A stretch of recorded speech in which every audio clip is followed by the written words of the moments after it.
Now, can you explain to the audience Mm-hmm. everything they need to know about the last shadow in the shade? Well, the last shadow in the shade is the third project to a trilogy. The first one, of course, the Shadow in the Shade. The first one, second one, Shadow in the Shade 2. This was the last Shadow in the Shade. I always been a big fan of movies, how they create series and kind of make you tap back into the old one in case you got late on a new one, whatever. But the overall series itself, the title I got from that I created was, I feel like in the music industry there are people in the game that have a spotlight on them, and those are your typical big artists that are signed to major labels. They have a lot of backing. They have the machine. They got the spotlight on them on TV, telephones, internet, whatever. I feel like there's a lot of people that are just as talented that don't necessarily have that spotlight. And these are your people that have solid fan bases, that their core fan base says, no, this is my favorite artist. And it might not be on anybody else's top list, but these people believe that these people are special. And they also are very influential, whether it be via a certain sound, a fan base, or that major artist that you think is responsible for this sound or this look. There are artists that have influenced those artists, and that's what I call the shadow in the shade. It's the people that don't have the light on them, but if you put the light on them, you would see them right behind the very person that you think is the person responsible for this sound or this song or this lingo, whatever. And I feel like I represent that. I feel like a lot of people that are fans of me from my core fan base, they put me on a high pedestal, but then you'll hear a lot of people go like, Syrie is slept on, or Syrie need, dang, it's crazy that you're not bigger than you are. But a lot of people, they look at it, it depends on how you look at it, you know what I'm saying? So that's really what the album is all about, and it's just about exuding that type of skill, that skill level at that high elite level. You know what I mean? Now, aside what the fans personally think, what do you think when you hear those statements? How do you feel about those statements? Like honestly, bro, as deep as I've been into the industry, now yeah, I mean it's always a blessing to do more numbers and get bigger and et cetera, et cetera. I love where I'm at though. Like you feel me? Like I really love, like, I'm at a point where I don't even like being called a celebrity. I hate that shit, by the way. I hate when I get called that. But I feel like a regular person. I just feel like I always wanted to be the nigga in my hood that everybody knew for doing what he did. You know what I'm saying? Like that was enough from where we from. So like, except when it was some illegal shit. Like everybody should know you the nigga selling something. But everything else, I feel like if you was the man that had the car wash around the corner, or Mr. Jenkins that owned the cleaners, the whole hood should know that. I love that. To the point when I go to other areas, I'm not getting fully harassed. Now I get recognized and shit. Like, well, you see when we was in the garage, I'm just walking in and a nigga hopped out the car, sorry. I'm cool with that. You know what I mean? But as long as it's not to the level where it's like TMZ and me and my kids out eating and then they're like harassing us and don't know when to leave me alone. I love that level. You know what I'm saying? And it's still enough for me to pay bills and take care of my family, pack out concerts, sell out shows on my own as a headline. I'm good at that limit. You know what I'm saying? I don't really got to do too much. So I'm cool with it. You know what I mean? Cool with it as in you've settled, you're settling for this place in the music industry, so you've learned to love it, so to Honestly, speak? like you want an honest answer on that? Yes. Like, yeah. But that doesn't mean that I don't want to compete on a high level. I still always want to compete. It doesn't mean I want to compete at a lower level. I'm cool with where I'm at, but I also still want to have those opportunities with the other people that, not saying they got to be a major artist or a big artist, because I work with a lot of artists, but I just want to be around, I would say, the best of the best, like at all times, especially when it comes to the rap shit. I love that. That's where hip hop started, you know? Now, have you had any instances of the TMZ experience as you described where Hell no. I ain't like that. Nah, TMZ ain't never. and we're just using TMZ loosely, but have you been in an area where you have been bothered sitting down eating with your kids for pictures or someone trying to get your information, things of that nature? Have you felt that No. level or that tier as you Nah, described? I'm gonna keep it a buck. I really hate to see, and I'm not saying anybody shouldn't have anxiety and any of these type of things, when I see people of high stature and they complain about that shit corny to me because it's like you know what you're signing up for. You know, with great power comes great responsibility. And everybody notice about me. Like when I do my concerts and I headline my concerts, I literally talk to everybody. I take pictures with everybody. I don't do that whole, no, leave me alone. Like, bro, this is what we sign up for. You know, but then again, I'm not Michael Jackson, so who's to know? That shit he dealt with was insane. Like I said, the level that I'm at, I feel like I deal with it at a very tolerable level. Even when I'm with my kids and people recognize me, my son will be like, man, everybody know you sometimes when we go places. Um, I'm cool with it, man. It's never been nothing disrespectful. It's never been nothing where somebody crossing the line or trying to ride me or put their hands on me. It's always been a lot of love. Yo, Sorry, man, I fuck with your shit, bro. I see what you're doing, man. I see the podcast. I'm cool with that. As long as it's cool like that, I'm cool. And that sounds like the similar banter I experienced with you down in the parking garage. Mm-hmm. Yeah. Now, when you use Michael Jackson as an example here, Good call. there in the Michael Jackson experience, there were fans that fainted when they saw him in Yeah. real life, shed tears, cried when they saw him in Yeah. real life. Have you ever had any of those experiences where any of your fans or your listeners, supporters, whatever you want to call them, Yeah. cried in front of you when they met you, saw No you? faint. No, nobody fainted. But the crying, a lot, bro. Yes. Like I got it on camera. Yeah, I got it on camera. Now, obviously, from the perspective of the fan, supporter, listener, whatever you want to call them, you can understand why they're crying or what that feels like on their end. But how about from your end? Those in the audience that want to know from a recording artist standpoint, what does that feel like when you see one of those crying in front of you? I'm like, I wonder if she'll give me some head real quick. No, I'm playing. Nah, but nah, bro. Honestly, I know what it is. I've got songs that are so personal that it helped them through a certain time. Like I've got a lot of people that reach out and go, man, I was in a hospital dealing with cancer, or my mom was dying, and I listened to this. I had a white dude on the internet. He was in a tattoo session, tattooing lyrics that I wrote for my uncle. You know what I mean? Like lyrics that I literally wrote on a song I got called, I think Top 10. And he literally was just like, bro, these lyrics like got me through some things. I ain't mean to do it like that. I just was speaking from my heart. But and him being white even made it a little bit better because it's like, bro, look what hip hop can do. You know what I mean? It's the same very people that were, not saying he was doing this, but you know, kidnapping us and taking us from our families and making us slaves, and are now listening to my stuff and getting motivation from it, and also healing themselves from it, and making a permanent decision on his skin from something that I wrote in my head. That means a lot to me.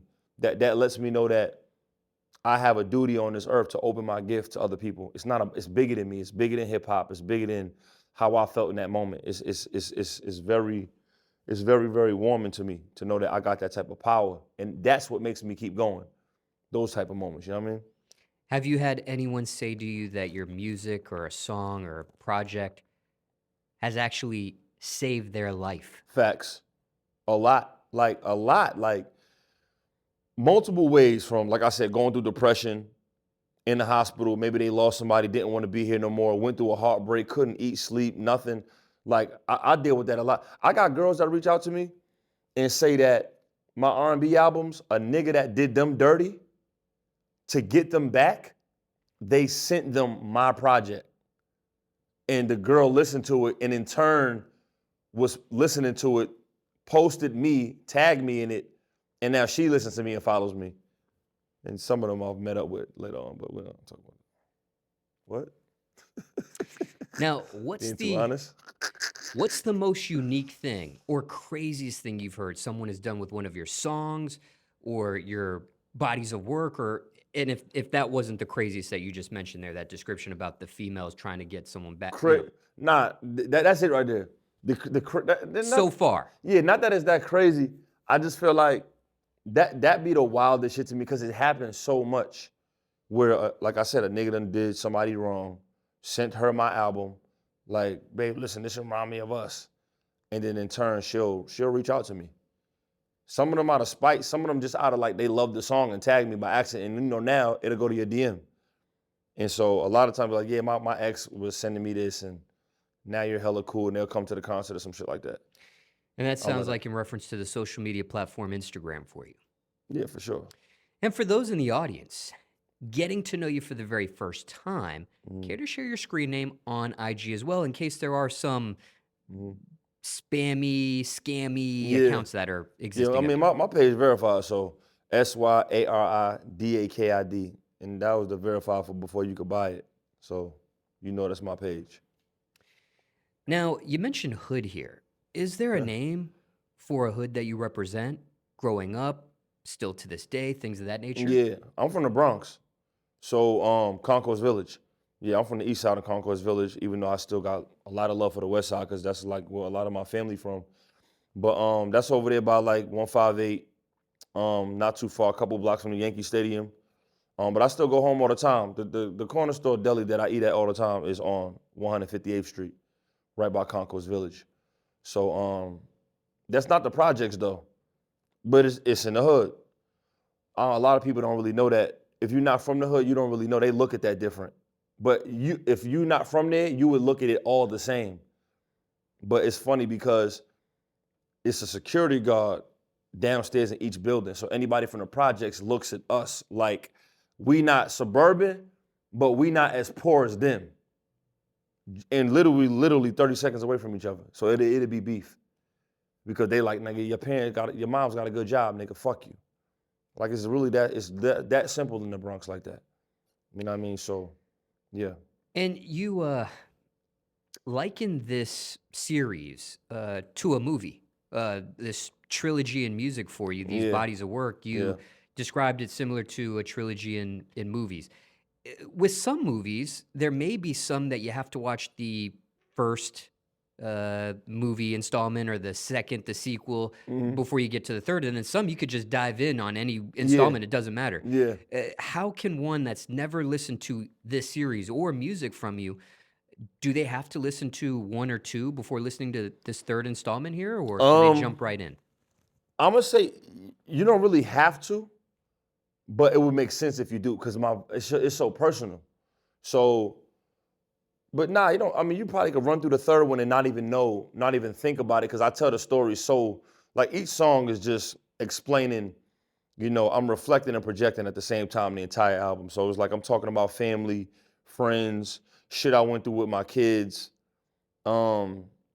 shit I went through getting locked up, shit I went through to get on probation, shit I went through to get off probation, how much I paid for my lawyer, why I didn't have to go to court because I had a good lawyer, why I had a felony on my shit, what happened if you do illegal shit, make sure you got lawyer money. I'm talking about all this shit. So it's like, I feel like that's a lot of the things that a lot of the artists that, let me say, glorify a lot of illegal things, they don't really talk about the consequences of things or what you need to do if you is gonna be doing something illegal. Do you have the money to pay for a lawyer? Do you have the money to be the case for real? If you're gonna, you know what I'm saying? Like, so, I don't feel like you gotta trail back, but it will help though. It will really help. Is that an effort, is that a conscious effort on your part to talk about that side of that element when others don't? Yeah, for sure. I mean, Like, are you seizing on the opportunity to talk about consequences because you know others aren't talking about them? I don't really aim for that. I just do it because that's my story. That's my story. I think it's two ways I think a lot of other artists are not doing the full story. A lot of these niggas is lying. Like that's their business. I don't really give a fuck. A lot of niggas, they're not doing what they rapping about. Like, you know what I'm saying? So that's how you want to do your shit. That's how you gonna do it. I don't like doing shit like that. You know what I mean? If I tell a story, I like to make sure that I'm doing enough specifying to where no one's getting locked up. I'm not snitching on nobody or myself, and it's enough time to where I can get away with saying what I'm saying. So I just think a lot of people lying and over fabricating shit that's not real. So how could you project the consequences, which you probably can and still fake that? But I think they ain't even thinking about faking it because it didn't happen to them. And so I don't know, more kudos to them. And some of them, like I said, are just glorifying the bad shit that they did because they think it's okay, and they probably still doing it and probably thinking ain't nothing wrong with it. I don't fucking know. And speaking of installments here, do you really mean that when you say this is the last installment of this trilogy? It's none of your goddamn business, Smallz. Right now, it's the last joint. You know what I'm saying? I mean, but to your credit, that's the beauty of the power of you the one that's creating these stories.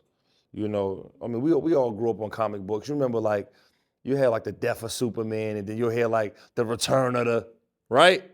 Who's to say that could happen? I don't know, but you know, it's at my power of my pen. I mean, that'd be ill. And asking here because maybe if you did think this was seriously the last one, if you got your fans and things of that nature, if they came up with a petition, for example, and said, we need a fourth installment, would you be moved It's going down. to create something of It's that going nature? down. Yeah, yeah. I mean, for me, that's how it's got to be. I feel like two projects, no matter how many you do, got to be by popular demand. The sequel to me, I feel like needs, like, why the fuck are you doing it? I feel like the sequel got to come from do another blah, blah, blah. I feel like once you end it, and then the one after that, if there is one, the fans should demand that. You know what I mean? I know to this day, if I do a Before the Heartbreak Part 2, they'll go insane. They ask for that shit all the time because that was my first personal R&B album. So I already know, like, if I ever crank the Part 2, it's like Bryson doing Trap Soul Part 2. Like, that's just like, or Drake doing a Take Care 2. Like, it's going to have a lot of motherfuckers like, oh, shit. You know what I mean? Now, speaking of series, speaking of installments, I want to get some clarification on that because you have series in the past aside from this, and then you have some that may or may not be a series, and always wanted to know here. Again, for clarification. So let's go through some of them. You have the Heartbreak Kid 3. Yeah. Are there any plans or future installments to go past that? No. But and I'm gonna tell you why. The Heartbreak Kid 1, 2, and 3 was the beginning of me trying to do R&B. I didn't know what the fuck I was doing. If you ask me, if I go back and play that, I don't even sound like that no more. I can't stand that motherfucking album. The beginning of it for me was Before the Heartbreak. That was me starting it over, doing it the right way. You know what I mean? Cohesively, like with a cohesive sound, and really knowing what I'm doing, having the same producers do the whole thing. Every song blends into the next one. All the interludes are real skits from phones. So yeah, I would never redo none of that Heartbreak Kid 1, 2, or 3 shit. Hell So no. that's over. Hell yeah. Petition or not. Yeah. I'll never bring them shits because no one's asking for it. Those shits was not those are not good projects. Okay, so can you provide some clarification here? Is this a series in and of itself or not? Before the heartbreak, after the heartbreak, a toxic heartbreak. Yeah, to me, yeah. So is that a trilogy? Yep. To me. But I didn't treat it like that though. I didn't treat it like that because the stories didn't connect. Like, you understand what I'm saying? But I always put the heart something in all of my R&B projects to let my fans know when I put that broken heart in there, you know what it is. Cause I was a big fan of Shawn Michaels, the Heartbreak Kid, the wrestler. So he was the reason why I did the first one like that. Cause I was like, that shit was hard. He had all the bitches. I thought that shit was dope. Was this also a continuation from the Heartbreak Kid series? Yeah. Okay. It was like a revamp of it. Cause I wanted to do it, but I wanted to do it right. You know what I mean? Now, if you do a Before the Heartbreak 2, as you mentioned, there is some demand for, does that create a series of its own within the series? Or? Yeah. Okay. It does, but the only way that would happen is I would have to be dealing with the girl that made me do that one with her voice all on it. I'm not doing that shit again. That should have never happened. So I'd have to like fully twist that story.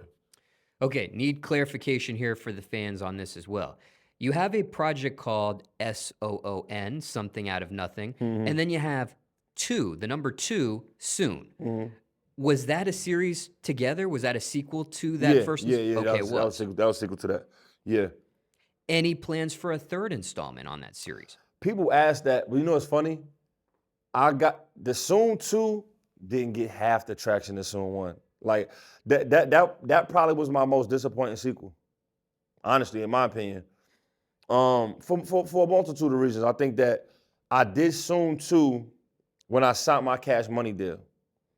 I think musically, it wasn't bad.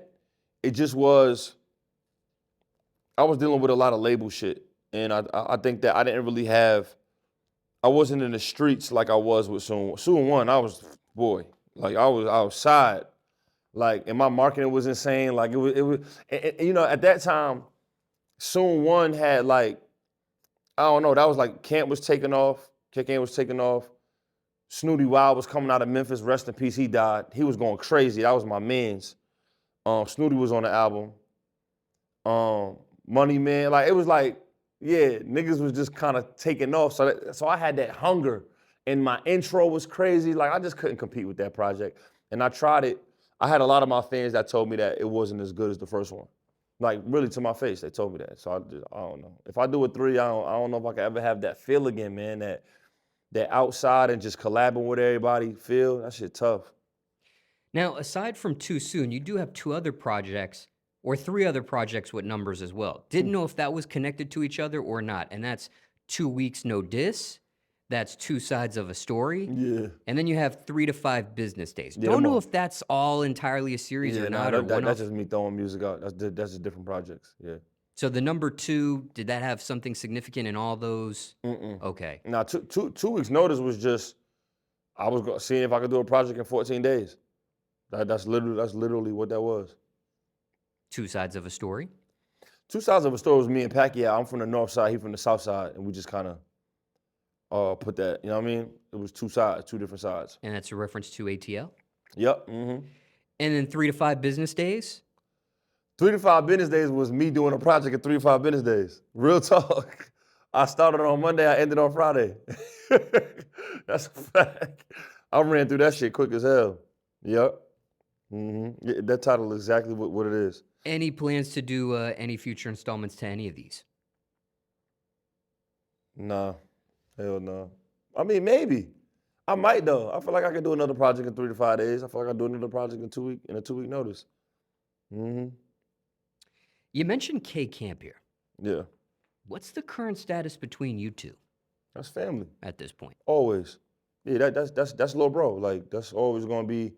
We always gonna have that north side connection, and you gotta think, man. His mom lived 1 stoplight up from my mom's. Like we went to the same high school. Like we always had like periods where we go off and do our own thing, but it's always I think a very high mutual respect and a fam thing that me and Camp always. I was just with him yesterday at Eric Bellinger's concert. So yeah, we still shot. We got a song coming out soon too. We ain't did a record in a minute. Did you get a chance to perform with Eric? No, You know, I was already on tour with Eric and shit. So I literally when Eric come, I come show love. And you know, Jasper Martin was there. She signed to Def Jam now. I fuck with her tough. But whenever Eric do come here, I go show love because when we was on tour, it was super family oriented. You know what I mean? And care to share the name of that high school you and K Camp I was attended? born, but if you really was there back in the day when it was bad school, we call that shit the O. Yeah, that shit on Favor Road in Cobb County. Now, you mentioned series, but don't know if you quite use this word yet. Do you consider this project an album or a mixtape? Album. And why that versus a mixtape in this instance? Yeah, I'm gonna be honest. I don't really give a shit about the titles no more. Like EP, mixtape, album, project. I don't give a fuck. It's like I treat that shit like an album though. I don't. I feel like when people say mixtape, it's more of an excuse. Or just a mixtape, my nigga. I just got there and threw it out like my nigga. No, I mean, I treat it like an album, bro, because I feel like that shit. Like I feel like you could play my shit just like you could play somebody that's putting out an album. I take it that personal. You know what I mean? And when it comes to this series title, just to dive in a little bit deeper with the creativeness there, was that something that you came up with Yeah, or always. someone coined for you? Nah, I came up with it. Mm-hmm.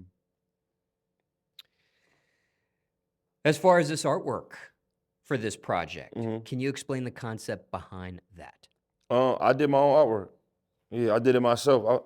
I literally was going to K Camp concert, and it was the photographers that be outside charging people for pictures. I took a couple. I realized I was wearing all black, and the lights on the wall was like creating a shadow on the back of my walk. I was like, man, snap these real quick. I'm literally waiting for the openers to finish at Camp concert. I literally edited that shit on Canva myself. Made that shit black and white, threw a little vintage tint on there, put the title on there on the vanilla pen app. Did my own artwork. Cause I don't be waiting on niggas. Now, I was going to ask this question here just for this installment itself, but because this is a series, I'm going to open it up to any of the other previous installments if you'd like to answer that for this as well. And here is the question at hand. Are there any unknown facts or stories in regards to this project or series or previous installments that have never been publicly mentioned before? That's something that I said on the album? This could be in regards to creating it, recording it, or releasing it.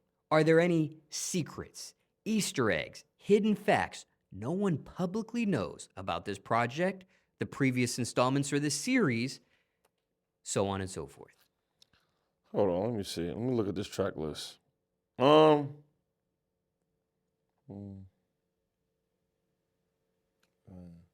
While you're doing that, I'll repeat it one more time. Any unknown facts or stories in regards to this installment, the previous installments, or this series? I'll say this. Out on bond, I was really really out on bond. Like I did that shit literally right when I got out of jail. You know what I'm saying? Like that fucking and then the audio I use from the phone call, it was funny because if you from the north side, you know what that shit sound like when somebody call you from County Services Road. When they call you from the County Detention Center, it says it when they call you. The funny thing is when I got out, my man went in and tried to call me. So when he called me, I noticed it, hung it out, I was like, oh, I'm about to use this. And I put it to the mic, and that's what you hear it again. But I ended up reenacting it saying, yo, Ma, it's me, because my mom is the one who came and got me out. She the one that came and bailed me out. But no, it's funny, I'm gonna put niggas on game. So when you're on probation, you usually know when you get locked up from being on probation, you can't get out of jail. But what a lot of niggas don't know is the reason you can't get out of jail is because once you get locked up, they scan your name and you got to report it, because once you get the bail bondsman, you got to let them know, hey, I'm on probation. They notify your probation officer. Now you fucked up. Now you done violated and you may be serving your term on another 30 days, etc. But what they don't tell you is, hopefully, and a lot of people in their family don't own houses, but you can avoid the bail bondsman if somebody owns a house. And at the jail itself, before you get to a bail bondsman, you can put your house up. Somebody who's coming could put their house up and get you right out, and your probation officer never has to be notified. But a lot of people don't know that. That was just some shit I wanted to plug people with. Now, is this just for this specific county? Is this for the state of Georgia? Is this outside the state of Georgia? I don't know how many jails allow house bond, but I know they all do it because it's a good way to fucking get your fucking crib. Because most of these niggas don't go to court, and they'll miss court by accident. And one little miss court, my mom's house would have been theirs.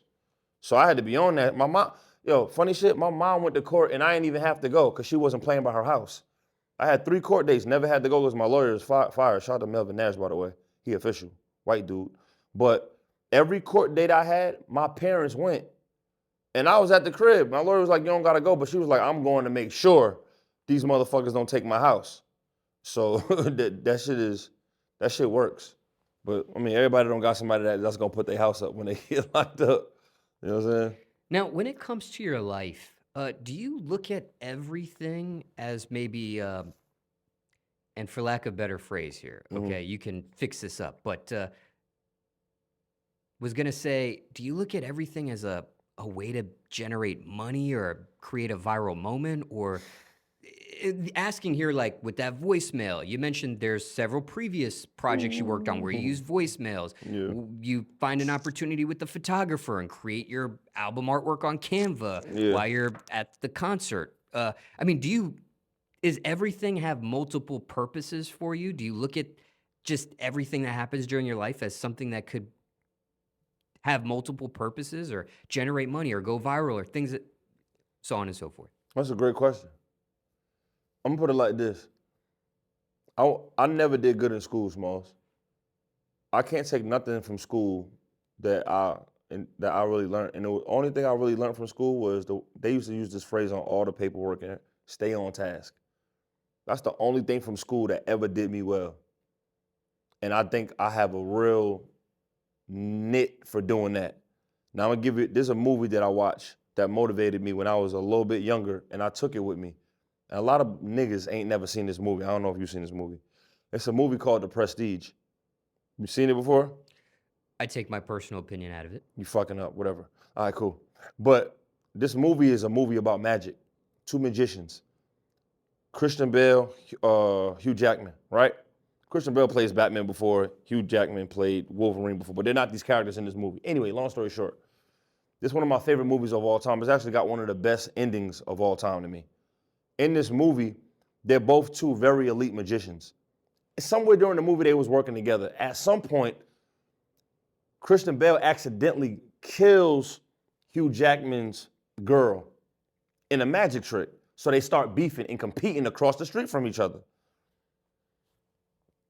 In this film, Hugh Jackman is trying to figure out how Christian Bale is doing this magic trick. So he's following him, he's trying to trail his steps.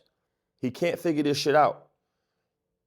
Just so happened, Hugh Jackman was trying to do actual magic tricks. Christian Bale was defeating him because toward the end of the movie, you realize Christian Bale never stopped his magic trick. Hugh Jackman was ending his magic trick when the show ended. So when the show ended, the people left, he was done. He just spent his whole life trying to figure out, why is this motherfucker so good? But Christian Bale was defeating him because his magic trick continued when the show was over. And that showed me something as a kid. I was like, that shit's fire. He's winning because everything he does, even in his personal life, he was tricking people outside of the magic show. He had his own girl was fucking his brother by accident because they was twins. Because he didn't want to tell him. Keep in mind, on one of the magic tricks, he lost his fucking finger or some shit like that. He had like a nub. He was so committed to the magic trick, he made his brother twin chop his shit off because he didn't want somebody else to realize that they both had different hands. That's how committed he was to the magic trick. And so sometimes in life, Smallz, say you working, say you not working. What happens is like you have this drive and passion to be the best and get to the next level. And so we're human. Sometimes we eating. You might have a shorty you dealing with. You might be dealing with family issues. One of your homies might be distracting you. And so say I'm with one of my bros that I love to death that's not really good to be in my life. Say I end up arguing with him for a long period of time. We get in a fight. I done fought a couple of my brothers, like with hands, by the way. You know what I'm saying? That pain and that experience, I can't just let that now it's like, damn, I done wasted time with these niggas. I should have been like, the best way I could take out of that is, you know what, I'm gonna write a song about it. I have a song on The Shadow and the Shade too, literally about all the niggas that I grew up with, some of them that I fought, some of them that I'm not cool with no more. And so it's like, I feel like I would have wasted a lot of time with them niggas, but I didn't because I got a whole song about it that everybody else relates to about how they grew up around niggas that ain't no good for them. And I think that The Prestige taught me that. It let me know, like, bro, everything I'm doing, I'm going to find a way to pull my phone out and get content.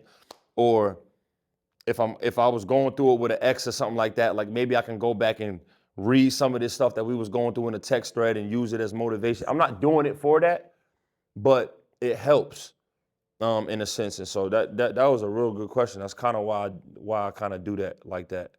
And I learned that from like, that's how you really get the best people never turn that shit off. You know what I mean? Because there's another example right behind you. Sir? What? Where Studio? you've used something Yeah. for another purpose that it wasn't even intended for.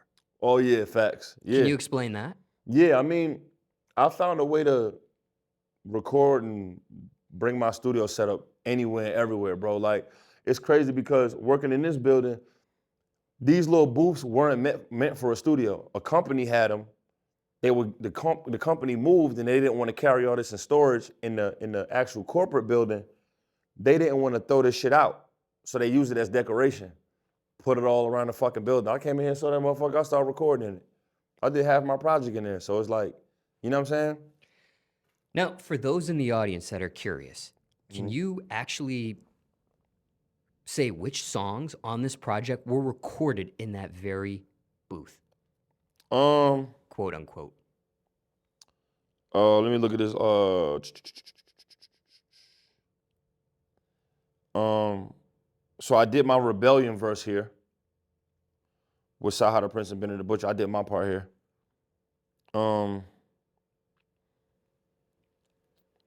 I did Out on Bond here with Fuego. I did the Northside versus Everybody. I did that here. Yeah, I did a couple here. Yup, finished Awakened Dreams here. Finished Reminiscent here. Did Institutionalized here. Yeah, like this half the album right here. Facts. Yep. I did about half the project here. Now, are there any other unknown facts or stories in regards to this project, the previous installments, or this series?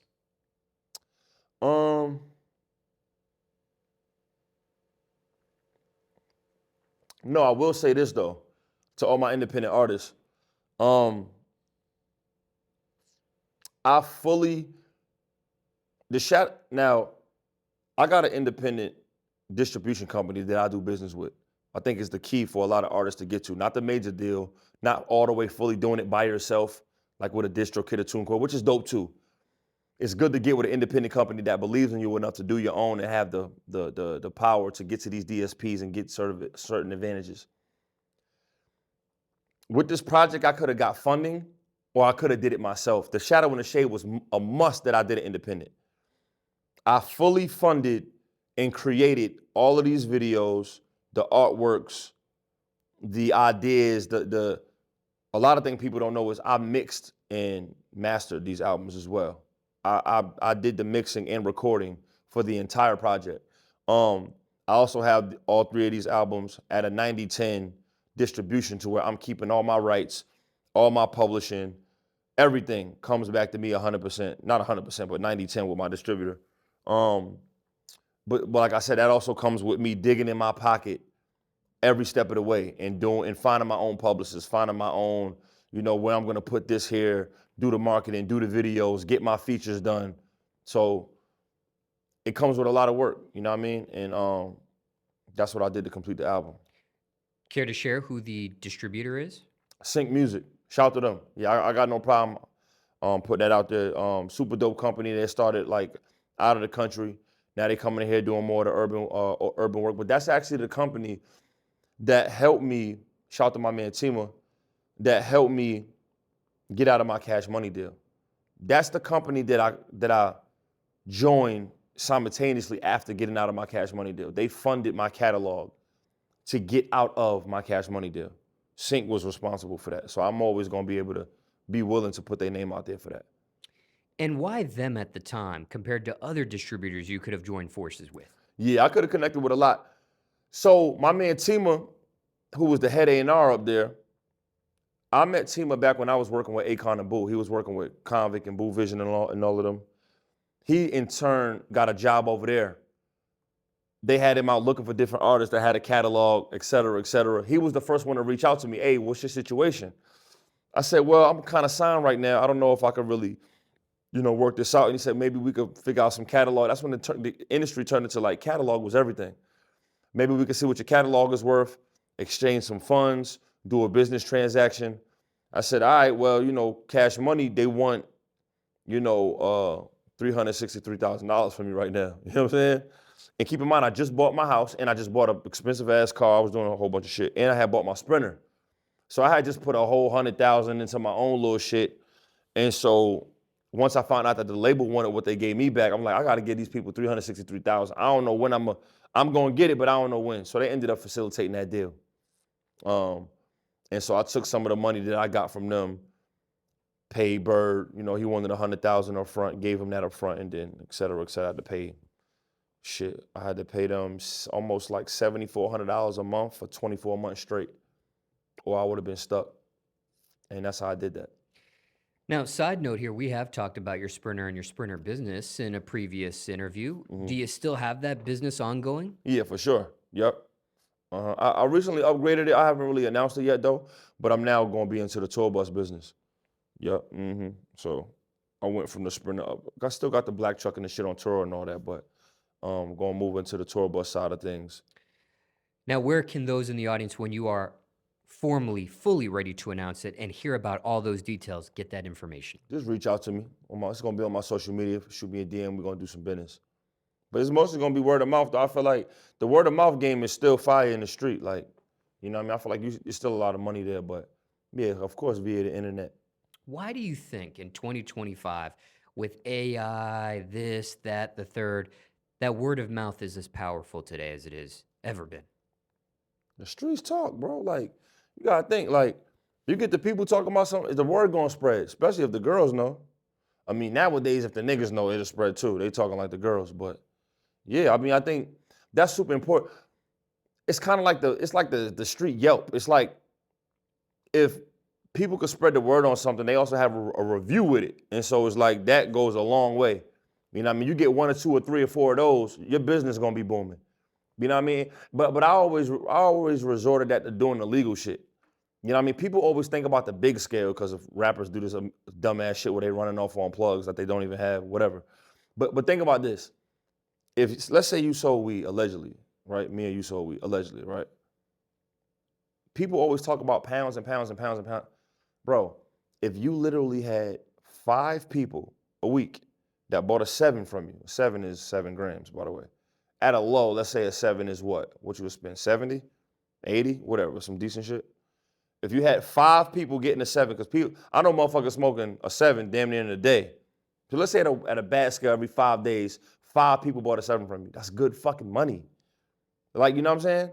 So I'm just saying in terms of that word of mouth with just them 5 people, let's say those 5 people, while they're smoking, who you get this from?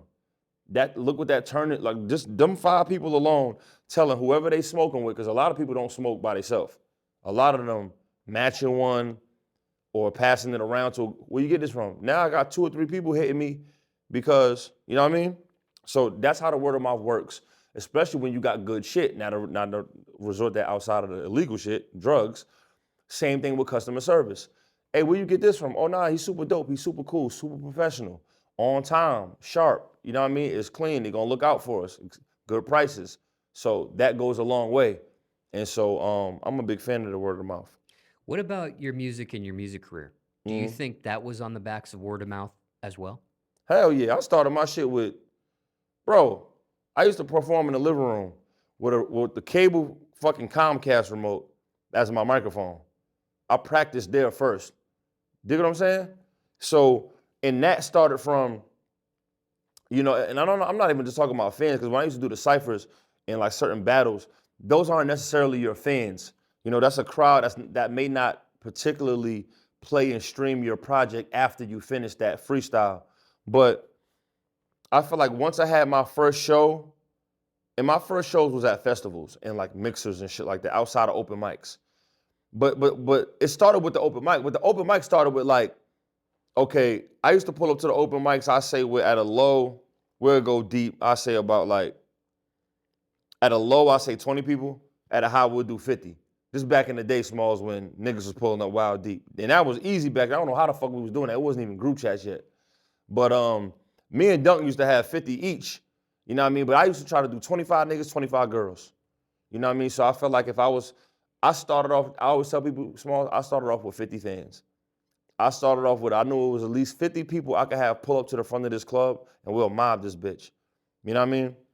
And I feel like if you could start with that, you could multiply. From there, I started multiplying it. I started having people like, damn, he got a movement.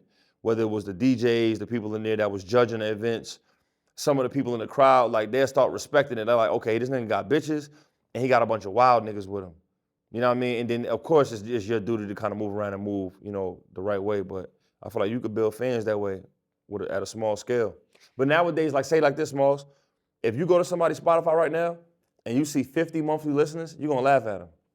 Yes or no? I'll take my personal, yeah, got you. Nowadays, if somebody they'll go to somebody's Spotify, size them up. They got 50 monthly listeners. My nigga, I'll take that 50 and flip it. I would. You know what I'm saying? I try to find them and flip it. You know what I mean? So I think that, but nowadays it's like, yo, if you don't got 100,000 monthly listeners, it's crazy that they look at it like that now.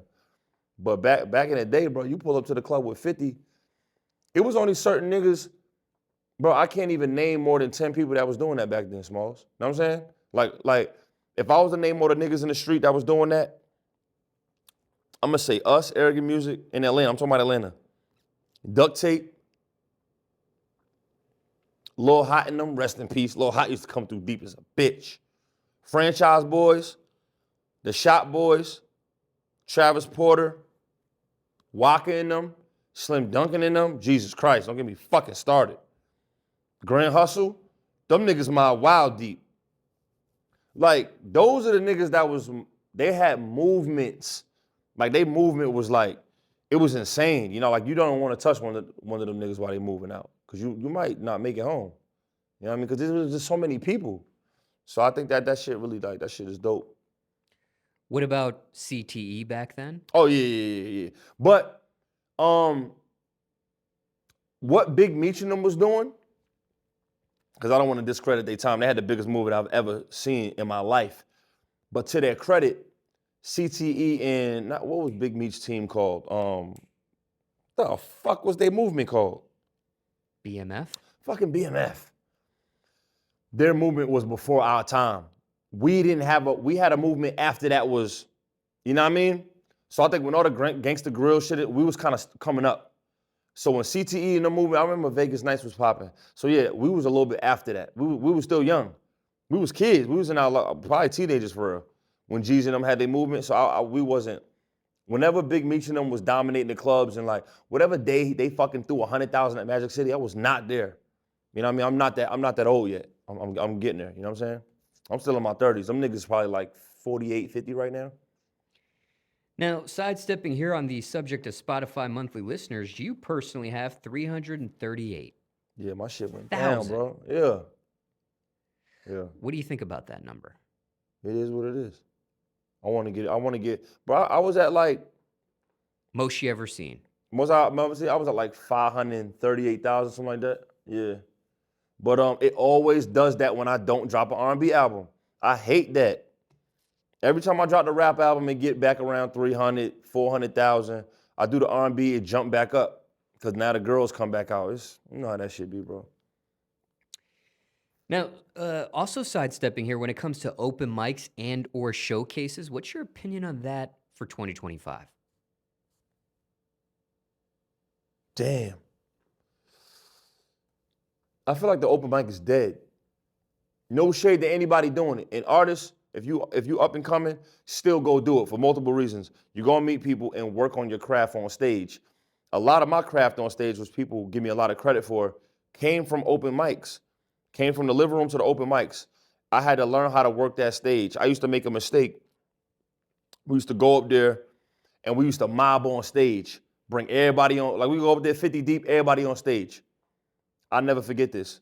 My big homie, Paul Leo, he said, why you got everybody up there? I said, what you mean, nigga? We going crazy. He was like, bro, if I come in there, y'all look like a bunch of unprofessional niggas, because if you ever did an award show or a real stage, they can't go up there. They can't go up there. He said, this is what I want you to do. I said, all right, I'm listening, big homie, right?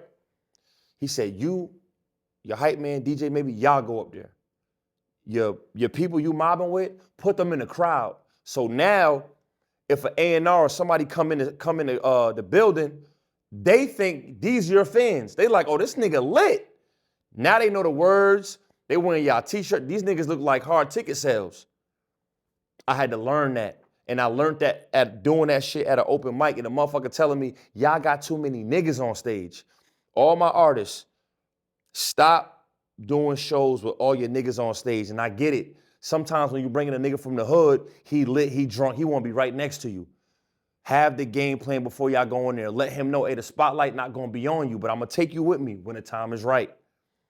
All the niggas you mobbing with, I don't give a fuck if it's a little pistol shooter, your shooter, whatever. Have everybody from the hood in the crowd and have them turn up that same energy from the dance floor. It's gonna look good. Them judges gonna like it. The people coming in that's not coming to see you gonna like it. They'll be like, them niggas look official. And it's gonna make the people in the crowd feel lame because like, damn, why don't I know this song? Why am I not turning up? I don't wanna be the nigga not turn up. Fuck it, I'm about to turn up with these niggas. And I had learned that shit the hard way. And it looked good for a minute because all the people that didn't know no better, they liked us on stage looking crazy. Cause that's what, you know, Walking was going crazy with that shit back in the day. Like everybody was on, none of them niggas was on the dance floor. Like that shit, because they would start on stage and then they would end in the crowd. It was insane, bro. But yeah, I miss those times, yo. That shit was fire. When do you think open mics and/or showcases died, if not 2025, and why? I think the internet killed it. The internet killed the open mics because a lot of the elite talent felt like they could skip over that process and go straight to the internet and just do it via telephone and create and fabricate the numbers to fool fans or fool real fans or gain real fans. What also ruined it was the people doing the business at the showcases. They were giving these fake promises. They weren't professional, making people wait all night. It was taking all night to perform. You go in there, you sign up for an open mic, you wait all night. Now the bulk of the crowd done left because a lot of the people that's in the crowd at open mics are coming to see somebody that's performing.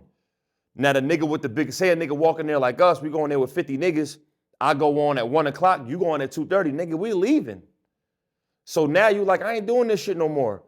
So, and then I think a lot of that with the people that was doing the showcases, there isn't a lot of things that's beneficial. Like when we did Battleground Mondays, a lot of the benefit was you had a cash prize, you networked, and you ended up on a radio station. Now, it ain't even cool to be on the radio no more. Nobody give a fuck. Who the fuck is listening to the radio? All these girls got their own playlists. You can't force nobody to listen to what you want to listen to now. So I think that hurt as well. But the internet killed showcases and open mics because now your elite talent is not going out of their way to stand up all damn day to perform in front of, bro, why would I stand up the whole night, Smallz, to perform in front of 200 people? That's luckily if they got that in there. When I could literally post some shit tonight and I could go on my shit and realize 1,000 people just looked at it in 5 minutes. You think I'm going to your showcase? Now you kiss my ass. I'll stay home with my baby, my kids and shit and do it from my phone. You know what I mean? Now, there are 16 songs on this particular installment. Yeah, it should have been 10, but go ahead.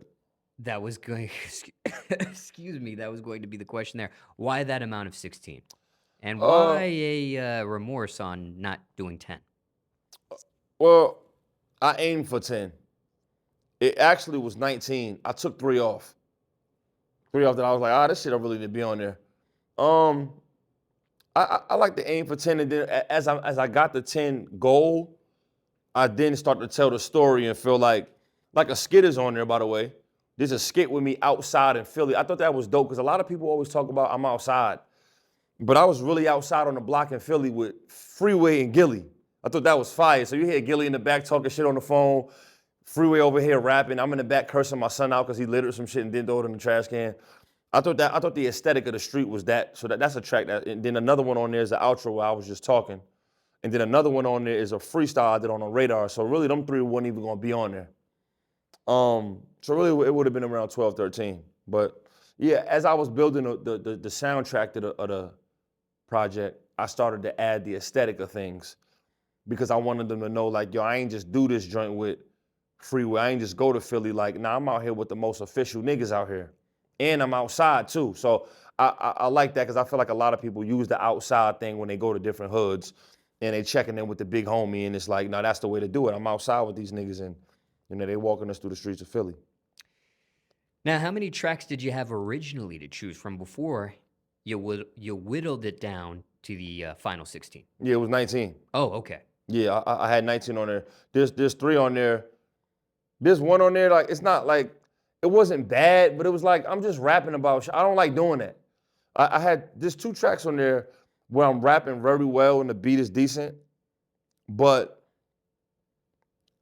I was just like, nah, this shit. You know what I mean? And then I also thought about the deluxe.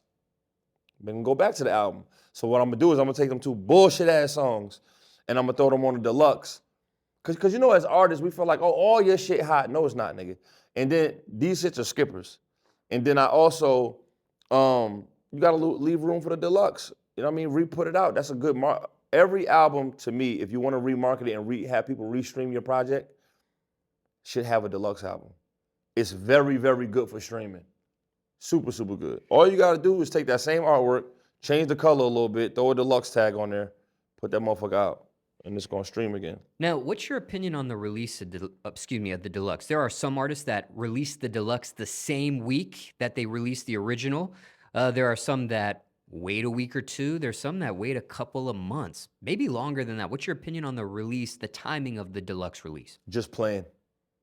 I don't care if you do it a week later, a month later, or 3 weeks later. Make it if a deluxe is a part of your marketing plan and you have it in place, just do it. I think the deluxe should be playing prior or right when the album comes out. You should know. So I don't care when. I think there's no bad time to do it. It does put the album back in the algorithm on the DSPs toward your fans. And sometimes you gotta think. Let's say a nigga was locked up or going through some. Say a nigga was going through some real shit with his baby moms that like your music. Nigga, if I'm going through some shit, I'm not on the front of Apple Music. I don't know when your shit came out, but you fucking around re-put that shit out. Now that's a better chance of me seeing it when shit done calmed down in my household. Now I got time. So I mean, you might have dropped it around the first of the month. Nigga, I'm struggling right now. I just paid rent. I don't give a fuck about hip hop. You drop another joint around the 20th or the 15th when niggas are more comfortable in the hood. Might turn your shit on, nigga. You know what I'm saying? But for you, how has it been throughout the years? Has it always been the same week, a couple weeks after, a couple months after? Now I wait about a month. Yeah, I like a good month because now the attention span of people, your album kind of dies down after the first month. You'll see it on the algorithm. I think once you see the analytics or like on Spotify, if you have your Spotify for artists, which every fucking artist should have if you're an independent artist, have your Spotify for artists and your Apple for artists. Log in, nigga, not your manager, not your CEO, not your label, you. Every time you wake up in the morning, open your Spotify for artists, it's gonna tell you how many people are listening to you at this moment.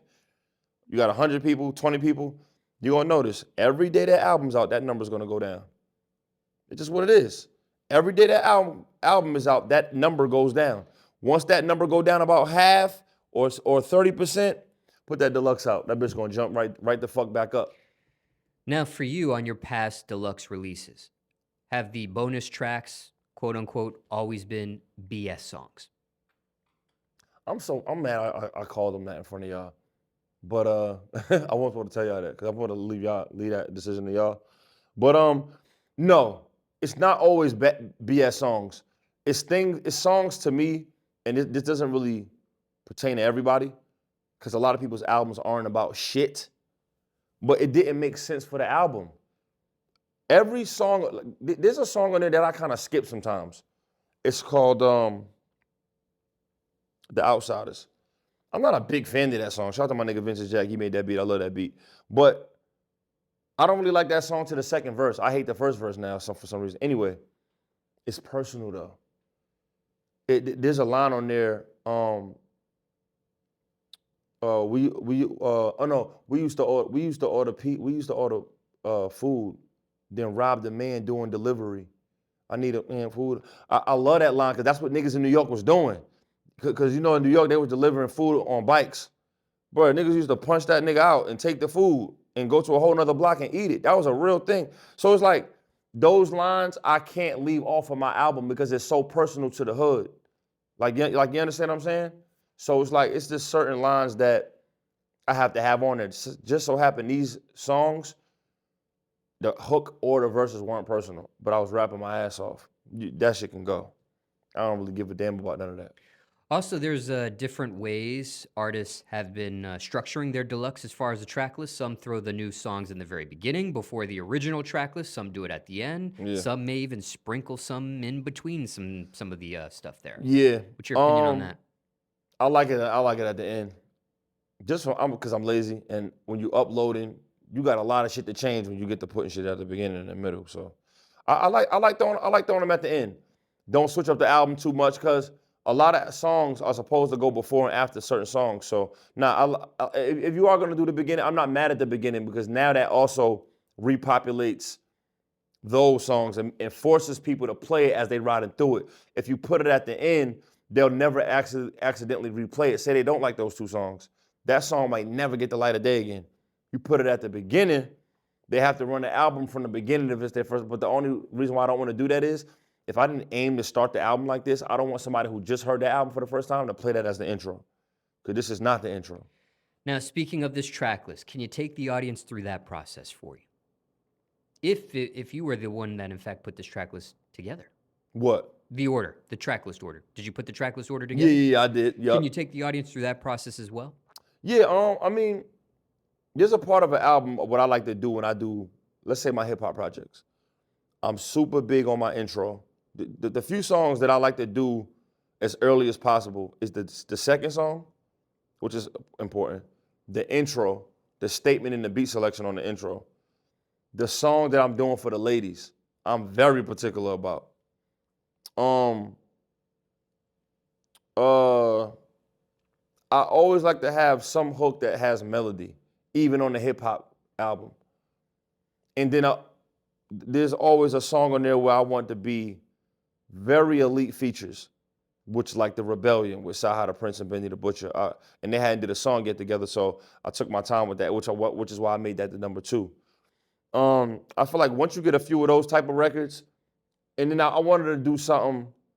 I always like to do something talking about people in the streets getting locked up or something about jail, and so I love that. I love that the Locks really exuded this. I think they got like the biggest jail fan base out of all the hip hop rapping niggas. But I always like to do something for the niggas locked up. That's a big crowd for real. And so once you got those type of statement records in, and to me, Out on Bond was a story to me. And so that's another thing. I like to have some record telling the story. Very, very, very important. Which if you listen to a lot of projects now, no one doing that no more. Ain't nobody telling no stories. On this album and my R&B album I got coming out, I told 2 stories. I don't know no R&B niggas. So first of all, the free R. Kelly for this purpose alone, because I don't know who else is telling stories. Chris Brown and them damn sure don't do it. So it's like I don't know who is that elite that's telling stories at a high level right now. So I like to do something like that too. And then once you got some of that, you can kind of base the album around, okay, I'm missing this subject, I'm missing this subject, I'm missing this subject. And you can go from there, you feel me? How long did the track list alone take for you, time-wise? What you mean, like the whole album itself? No, the track list. How long did that track list order take for you to put together? Oh no, I did that shit quick. And then I also adjusted though. Like I did it, came back and was like, nah, this don't make sense, and moved this around. Yeah, I first did I think it's good to do a track list, and this is me giving advice to people. When you do your first track list, put it together fast. Then as you playing it and riding to it, and you notice certain things are said or what, then change it around as you ride into it. Make changes later, but make a quick decision on the first one. And then as you go, nah, I feel like I need to redo this.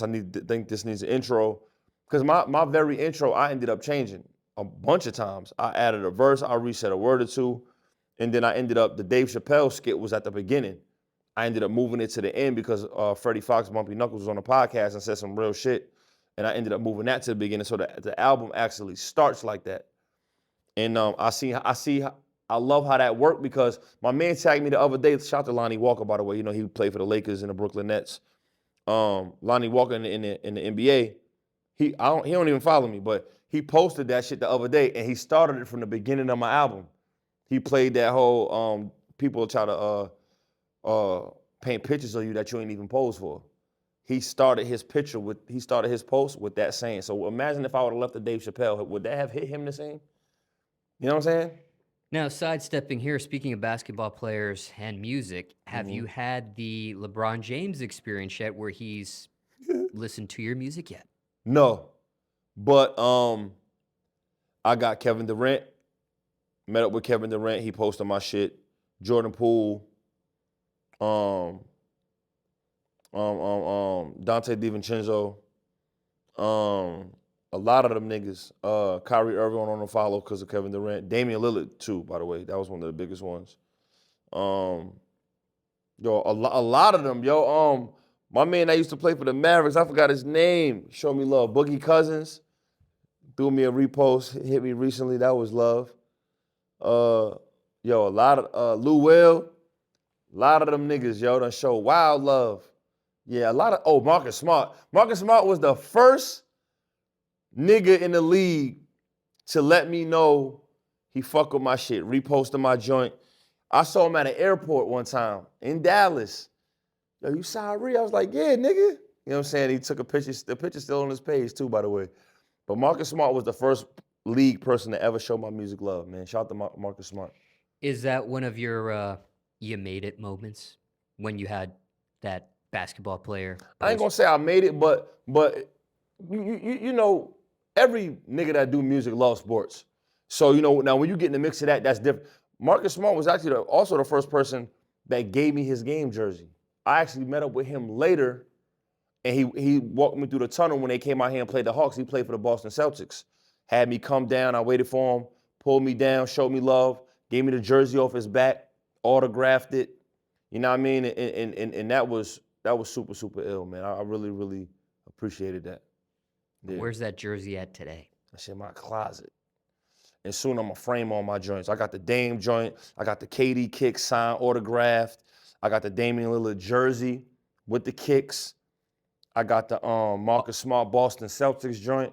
You know what I mean? Come on, man. Can't look. I'm trying to get the Dame Bucks joint, but you know what I mean? That's gonna take time. But I got the Portland Trailblazer joint, so that's classic. And these are all game worn attire? No, the only game worn attire was the Marcus Smart one. The Dame joint, I bought my jersey. I brought that to him. The KD kicks, I brought to him because I you don't know how niggas gonna act with that type of shit. I don't want to be out. I don't even know how they feel about that. So, yeah. Now, what about strategy on this track list? Was there any particular strategy? Was it like storytelling? It sounds like it from this description you've been painting like story to story, or you were painting a story, but if not, and I'm putting words in your mouth, please fix that. Yeah, like the album is not like I got an album called It Was Unwritten. That was literally an entire story. This wasn't really like that. I didn't want one song to go into the other and didn't make sense, or I told a story too soon or too early. I did listen to the album for that point of itself. I wanted beats to feel warm, blending into each other. I didn't want the girl song to come out of nowhere. I wanted to, certain joints and certain collabs to go together. This type of project, I didn't really have to do that too hard on there. You know what I mean? But I definitely made sure my skits and my interludes was as authentic as they needed to be to go into the next one. Was this a roller coaster up and down feel at all on this track list? Nah, I feel like this is one of the projects. I know I'm speaking biasly, but you can really let this shit play. Like you're not gonna feel like, damn nigga, you just went left field with this. Even when the girl song come on, it feels good. It don't feel like, damn, this nigga doing too much. You know what I mean? It's all soulful samples, real hip hop shit. What's your favorite song? I don't got favorite songs. Yeah, I don't got no favorite song. But the one most personal to me is Do Black Men Need Therapy. Because my father's on there, so they ain't not gonna beat that. And care to share what that song's about, unless it's... Do Black Men Need Therapy? Yes. That was something inspired by my father. I felt like a lot of people, that song itself, especially on the first verse, I spoke about all the men in my life.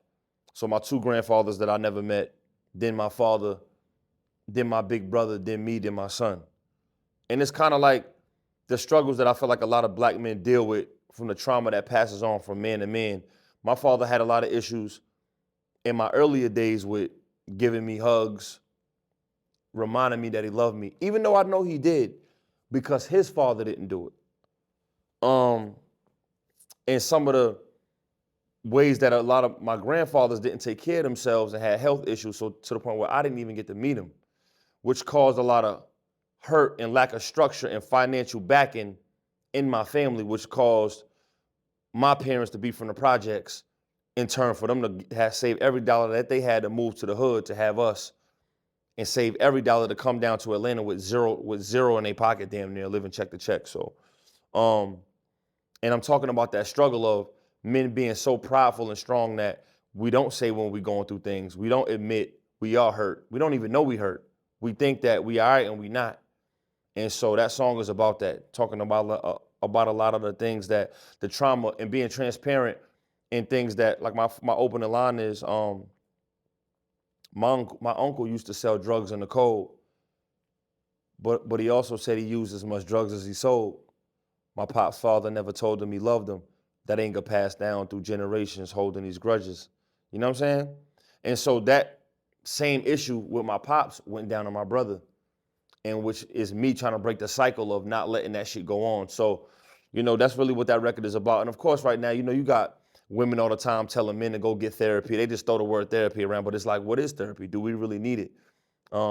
Is it a therapist? Is it a doctor? Is it a big homie? Is it a mentor? Is it a smart, wise motherfucker? You know what I mean? So, you know, it all go down like that. Now, personally speaking, have you ever sought the help of a mental health professional? No, no. But I have through the years gotten more comfortable being more transparent with, let's say, some of my friends, my father, my mom, any family members, people that I can trust and confide in, and also in this real totality, hip hop, and just being able to write and being open on songs to where a fan can relate to it and I can talk to them about it. That shit helps and heals. You know what I mean? But why not? Some people do get Why the not help what? the help of a mental health professional. I don't want to say I'm against it, but I'm against the fact that they went to school for it. I don't fuck with school. I don't fuck with the way school structures things and puts in people's head. I don't like none of that. So it's that reason. It's not saying somebody that gets therapy is lesser than me or that might have helped them. And maybe it is something that might help, because what the fuck could be bad about a conversation to improve something, about opening up? I don't think it would be bad, but I think their process of what white America has installed into the process of therapy, I don't want none of that shit in my system. I don't want those questions or those answers. And so I don't, you know what I mean? I just don't, like, you see what school does. School teaches you to go the book way, and like, why don't teachers even make the most money? What the fuck is a therapist gonna talk to me about? So it's like, I would much rather talk to people that been through what I've been through, look like me, and are older and wiser, and can give me some life experience that I can trust and listen to. That's just me personally. That's no offense to anybody that went and got therapy, because a lot of them don't have people in their life like I do.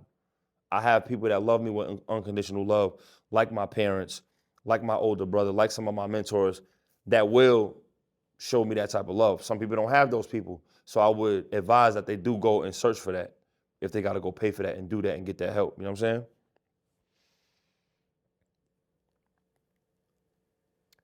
And care to share who produced that song, the beat in particular? A dude, I actually got that beat off of YouTube. It's a producer named Susano. So shout out to him. Hey, that's the only joint I ever did with him. I got that beat off YouTube for like $50. And you mentioned that is your most personal, so would you say that's your most honest song on this body of work as well? No, they all honest. Even the girl song. Like, yeah, like, What's the most honest, though, on this body of work? They're all honest, but what's the most honest? let me go back to the Tracklist on you real quick. The most honest? Yes. I'm going to say,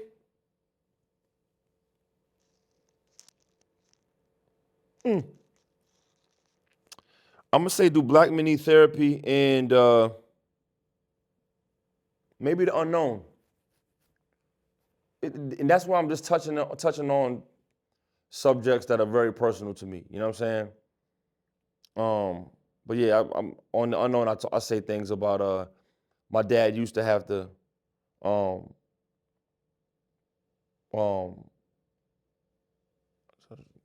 I was talking about how long my dad used to have to crank the car to start it up, and you know, we used to. I was talking about stealing gas from my father's truck, saving change to ride the martyr bus. my pops used to have to crank the car for 2 hours to start it up. Like, that shit is fucking personal, bro. Like, that ain't don't mean I don't give a fuck what nobody say. Like, oh, bro, that shit is. You got to really experience stuff to talk about that type of stuff. You know what I mean? So, songs like that. Is your dad still in your life today? Facts. Does he listen to your music? Facts. What's his response when you get honest about him in particular? Or if we take him out of it, being honest about others in your life that hear your music, what's been their response? Assuming here you're not asking permission. Hey, just letting you know, Dad, I talked about this in a song that's you're about to hear at some point. Or I've had ups and down reviews with that, with family and friends. My pops a real dude, yo.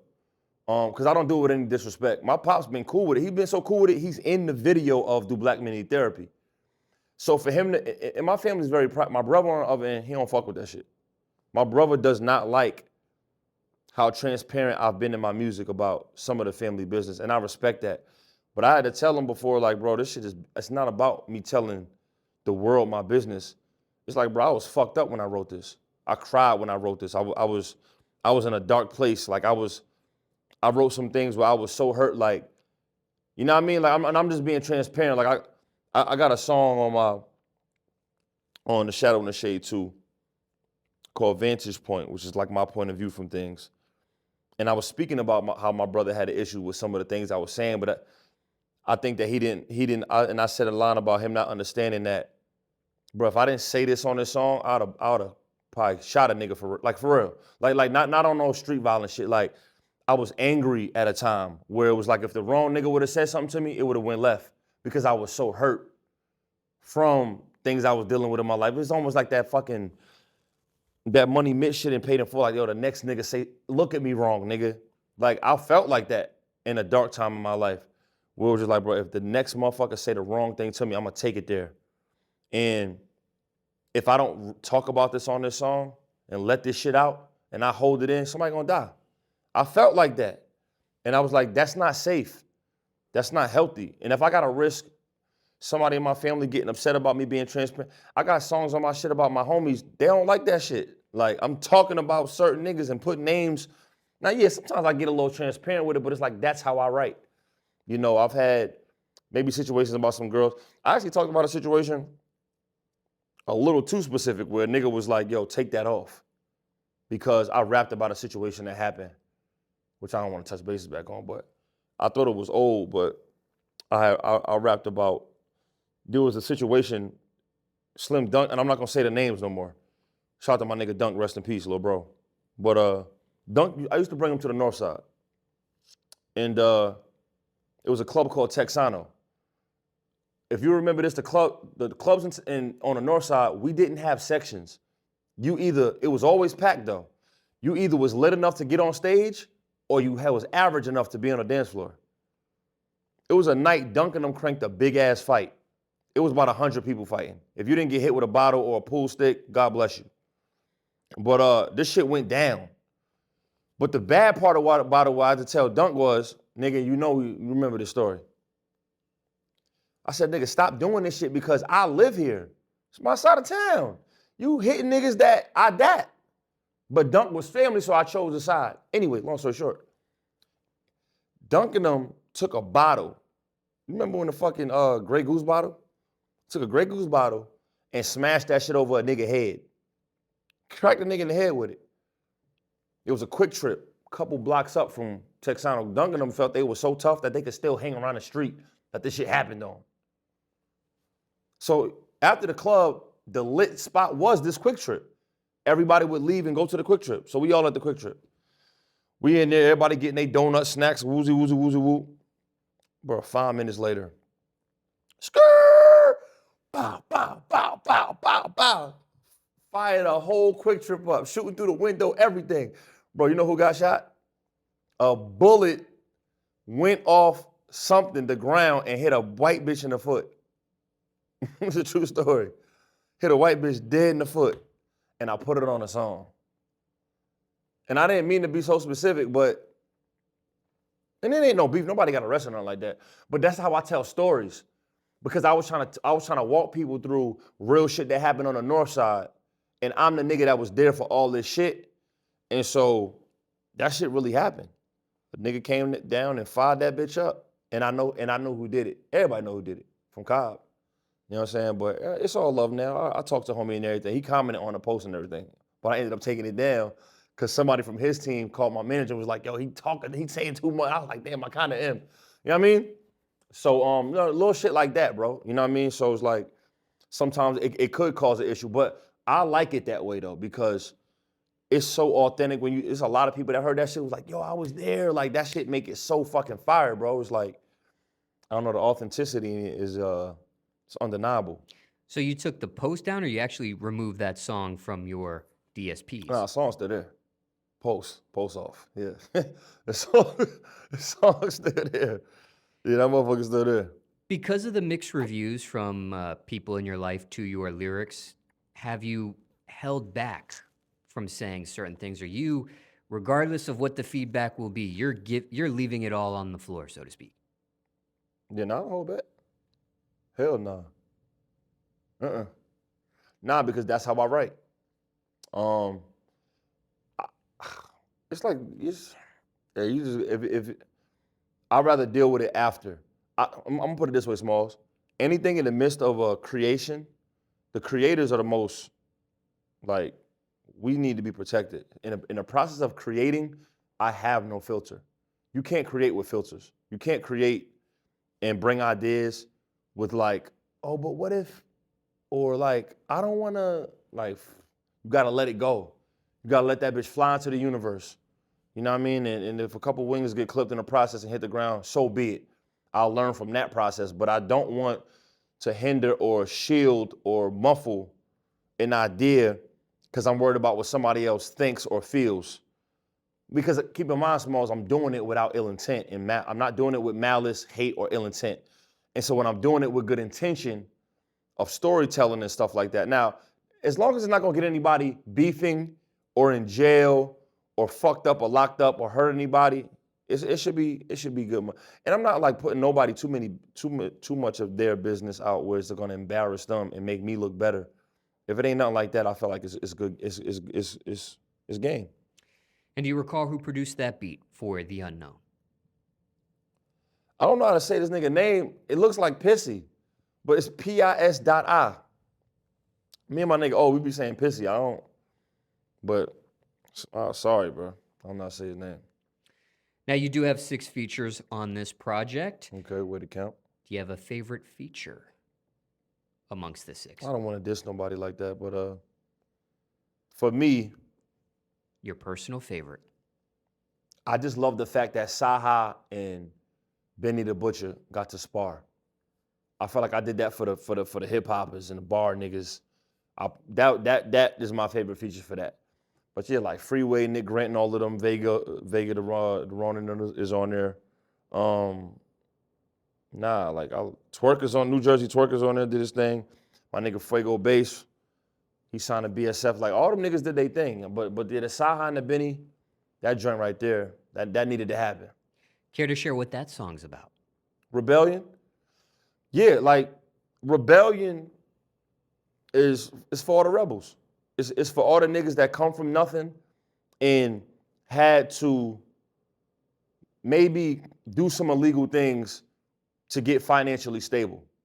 That's what the rebellion is. We come from hard times and we gonna do what we gotta do, even if it's against the law, against our own household, to be able to provide for our families. And in turn, that might turn into a couple of issues with the police, some niggas in the street, some niggas trying to rob us, some of the homies getting jealous.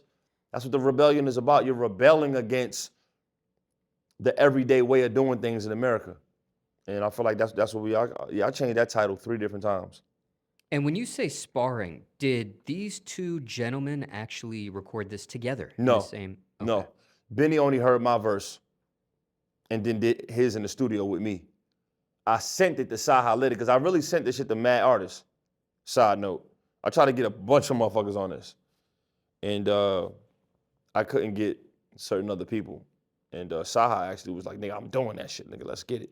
But Psy did hear Benny's Yeah, and your yeah. verse. Saha had the advantage.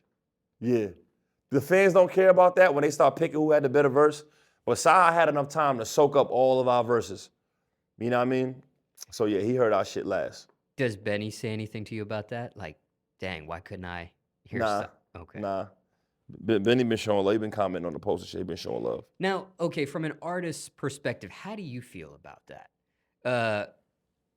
Do you, in songs you've been featured with or have collaborations where there are multiple people, do you listen to a finished product and say, dang, I wish I would have heard that verse. I would have killed it more. I would have Sure, did. yeah, sure do. So how does that work? Do you feel sorry for Benny because he didn't get that advantage?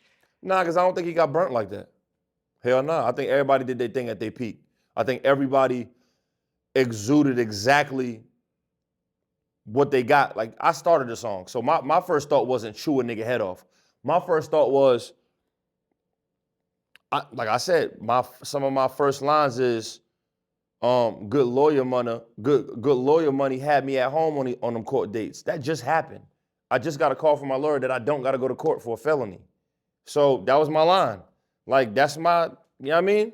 So, and then I was also focused on the hook too, the marriage of the song. And then I was thinking about, damn, who would sound good on it? It sounded like a Benny beat from the jump. So nah, man, I mean, when I'm creating and I'm doing an album and I reach out for features later, that's just the advantage that they're gonna have anyway. Like I've had the advantage doing it on somebody else's song. So yeah, I would love to be in the studio with niggas, but I ain't gonna lie. On my project, I don't wanna be in the studio with niggas. Cause you almost gotta force that song when you do it live. It's like now, if I'd have did that a song with Benny, it probably would have been a song for the album that didn't belong on the album. But if I got my own time and space to create my shit and be as nice as I can on there, you know what I mean? I got my storytelling, my syllables. I got a couple punchlines in there. I mean, shit, I feel like I did my thing, but a lot of people was wilding out about Saha's verse. They did on the internet. They was like, oh, verse of the year and da-da-da-da. And that's how they feel. And how did that collaboration happen?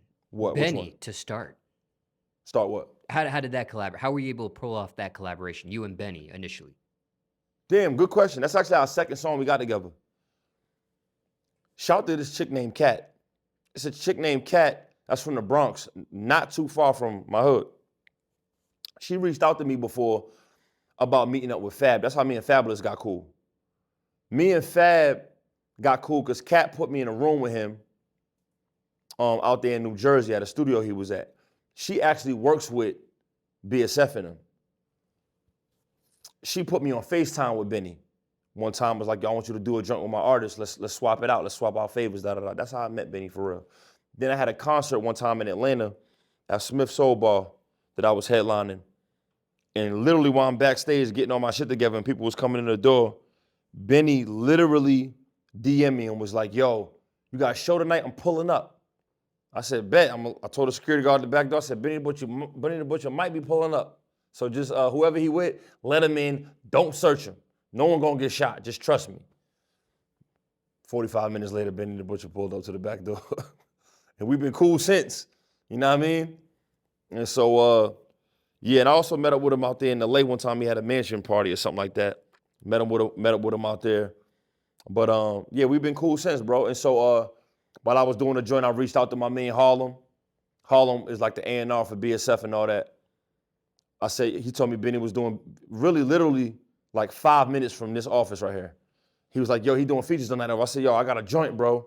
Pull up, let's see if he fuck with it. He hit me back, he said, yo, pull up to the address at this time, 11 p.m. I pulled up, we knocked it out, called my cameraman, yo, pull up, we shot the video same night. You know what I mean? And what about you and Sahai? Me and Saha go way back. Saha was signed to Boo Vision, who actually was managing Kanye and shit now and all that. I actually did a deal with him as well, over there with Akon and Boo and all of them. I actually really was with Boo, but Akon was there as well. Me and Saha go way back, like me, him, and Money Man. Back when Money Man was Money J. We always at the studio called Music Box. So we go way back, maybe damn near a decade, damn near seem. So anytime I'm working on something dope like that, I always reach out to Saha, get him on something, and we get to cooking up. We got a couple drinks together. So it sounds like all these features were organic. Yeah. Nothing paid for. I'm not mad at doing business though. You feel me? I'm not mad at organic whip business too. You feel me? So even if it's something like prime example, let's say Benny is a fan of my shit and vice versa, which he is. Let's say Benny fuck with me tough to where I could pull up where they got some shit going on. I'm gonna be in a section with him kicking it. But imagine how many artists Benny works with? You know how many artists he has? You know how many people probably see him successful and are expecting favors from him? You know how many times he go back to his hood, a nigga outside like, yo, my cousin nice, bro. Let him rap for you real quick. That don't mean that he owes me a verse because I'm nice. Gives a fuck, yo. It's nothing wrong with hitting a nigga like, yo, Benny, look, I got a joint. I know you said you was gonna do something for me. I got a couple thousand, my nigga, work with me. All right, any nigga from the street is gonna take that money. So I'm not saying I did or I didn't do that. What I'm saying is don't be opposed to doing that and handling your business. I've had to do that before, and I've had to do that to get something done because them niggas respect that. oh, this nigga hustling, he nice, but he also not asking for no favors, and I got a couple extra dollars. It makes sense. Be about your business. That's gonna make a nigga talk to you longer. You know what I mean? Now, you during this conversation, we're wrapping up here about the project. You mentioned some legal issues you've faced. You mentioned felony, things of that nature, so on and so forth. Is any of these cases discussed in this project closed? Dunkin, hell yeah, over with. Facts. Yeah, over with. But hey, man, if you're gonna be doing something illegal, you should have lawyer money, bond money, somebody that's reliable that's gonna get your ass out immediately. I'm sick of you street niggas, alleged street niggas, always talking about y'all some real street niggas, y'all selling all this, y'all doing all this. But every time you get locked up, I see your grandmama or your mama doing a GoFundMe, calling all your homies. Where all that money go? Where all that money you been bragging about? Every time you niggas die or something, rest in peace, it's a GoFundMe for your funeral. Where that bread at? Why we all gotta go into our pocket to save up money for your lawyer?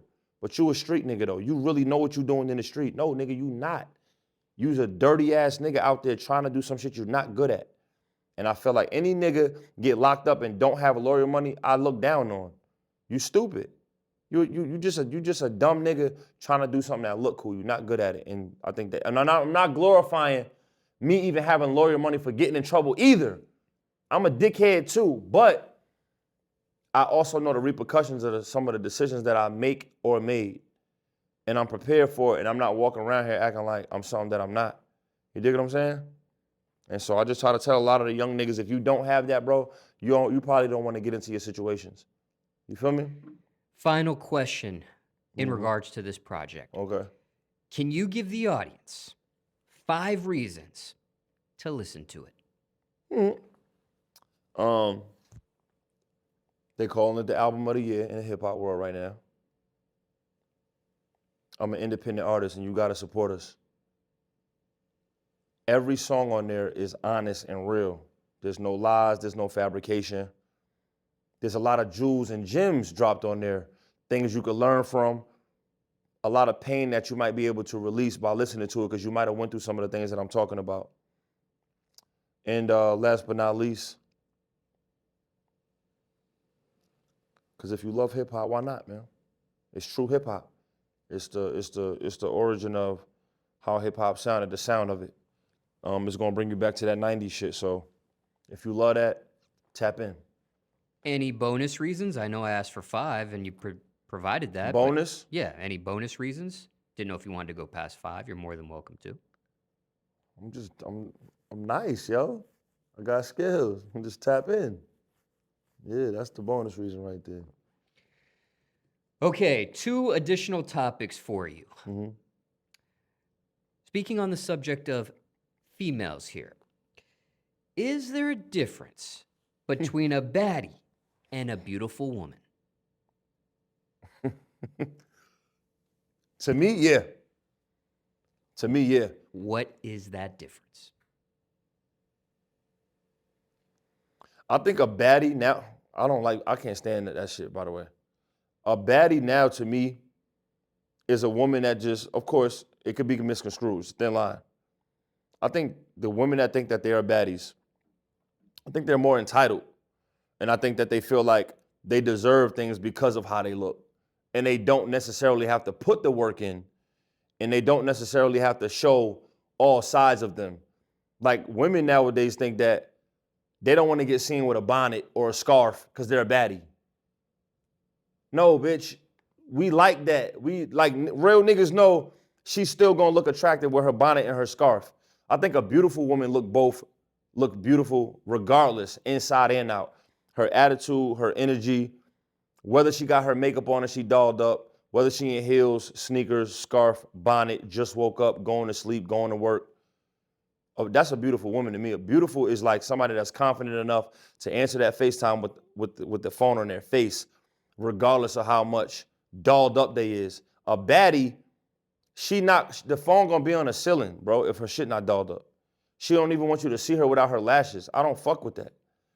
And I feel like that's the difference nowadays to me between a baddie and a beautiful woman. Yeah, I fuck them baddies. For sure. All right. I know I said 2, that was 1. I actually got 1 more additional. So Okay. 2 more left for you. 2 more topics and we'll be done. Okay. All right, 1 of 2 here. Now, you mentioned this previously in another portion of questions, but just in case those are tuning in into this particular portion of questions, care to share your screen name on Instagram 1 more time? Ari Da Kid, SYARIDAKID, and it's only 1 page. It's verified, so ain't nobody else. You might, however, see the Sorry Not Sorry show, which is my podcast, but that's also verified. So don't get it confused. It's 2 different pages. And I have some additional questions about that now that you brought that up. But let's talk about the subject at hand here, which is your social media platform, Instagram. In that bio of yours, you have written multi-platinum plaques and Grammy nominated. Can you give that Rolodex? Rolodex? Yeah. What are the platinum plaques you received Oh. and the Grammy nomination? Oh. Again, for those in the audience, hearing about you, getting in tune with you for the very first time. Those that know already know. Couple plaques I got. I got a plaque for Royce da 5'9". He got top 100 Billboard for his album, the Allegory, I think. I wrote and performed on that. Lloyd Banks, I'm on one of his projects. He got charted too on the Billboard thing. Travis Scott is 3 times platinum for the Birds in the Trap, Sing Brian McKnight, for a song I wrote and produced on called First Take on Travis Scott's album. XXXTentacion, 17 album, which I think is a classic. Kodak Black's, I think it's Live to Die, something with Die to Live or something like that. I got a plaque for that too. I think and then the Grammy nomination was from the Royce da 5'9" thing as well, that I got with Saha, Royce da 5'9", T.I. Yeah, and so that joint too.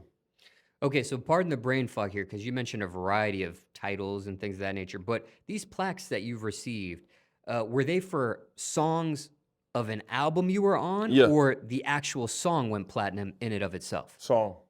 No, song on an album. Yeah, none of these were like a hit single.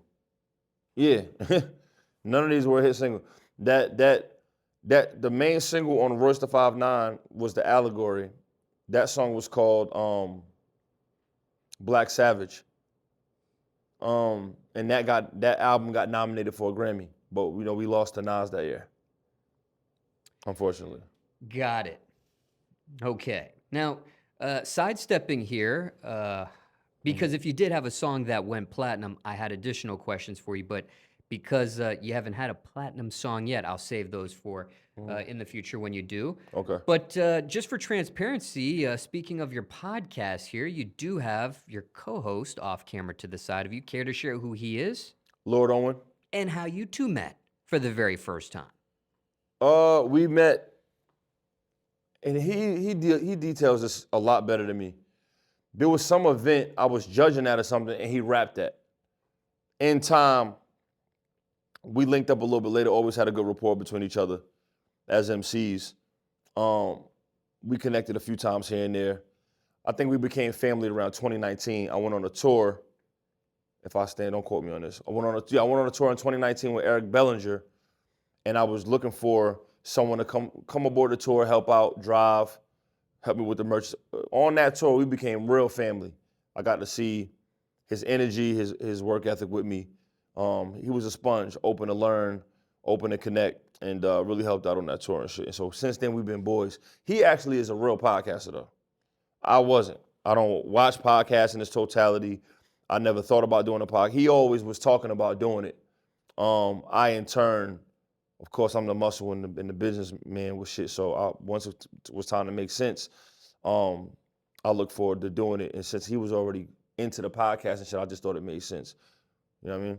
So who actually brings the idea of this particular podcast together and make it a joint venture between you two? I did. I mean, it's got my name behind it.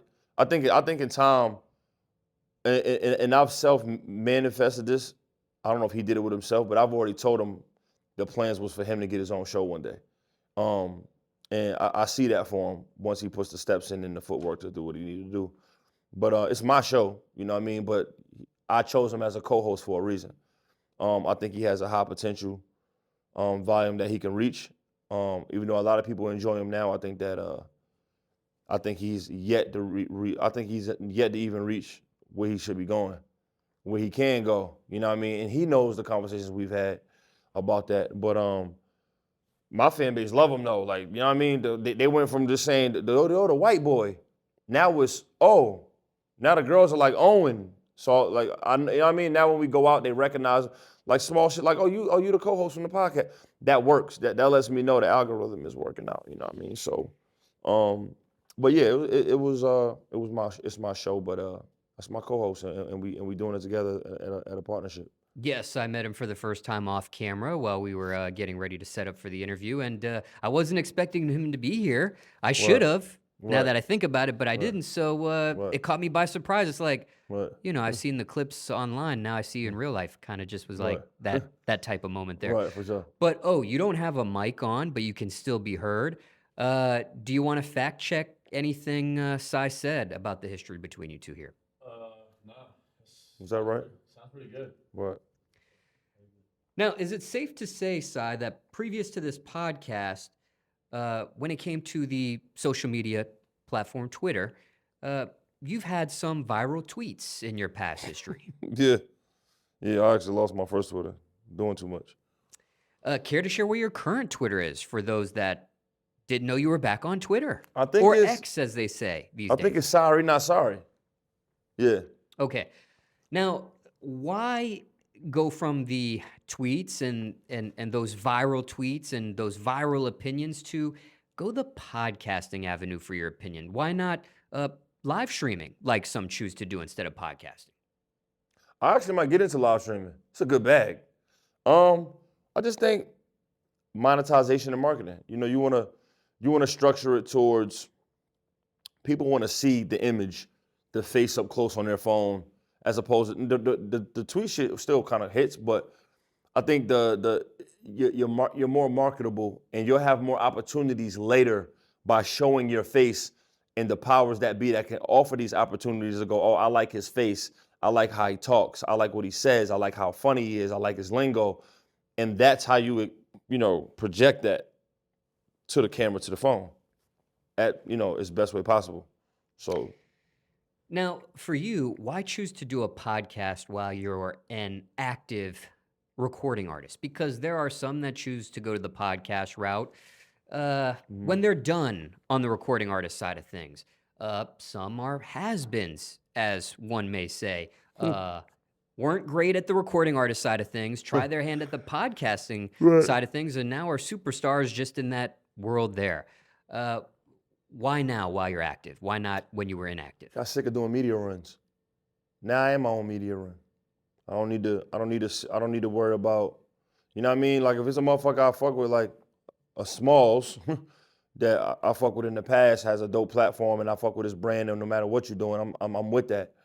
I got sick of needing to be on Double XL. I got sick of needing to be on a Fader. I got sick of needing to be on Complex and all that bullshit. Fuck that. Like these motherfuckers in the office act more bougie than the artists.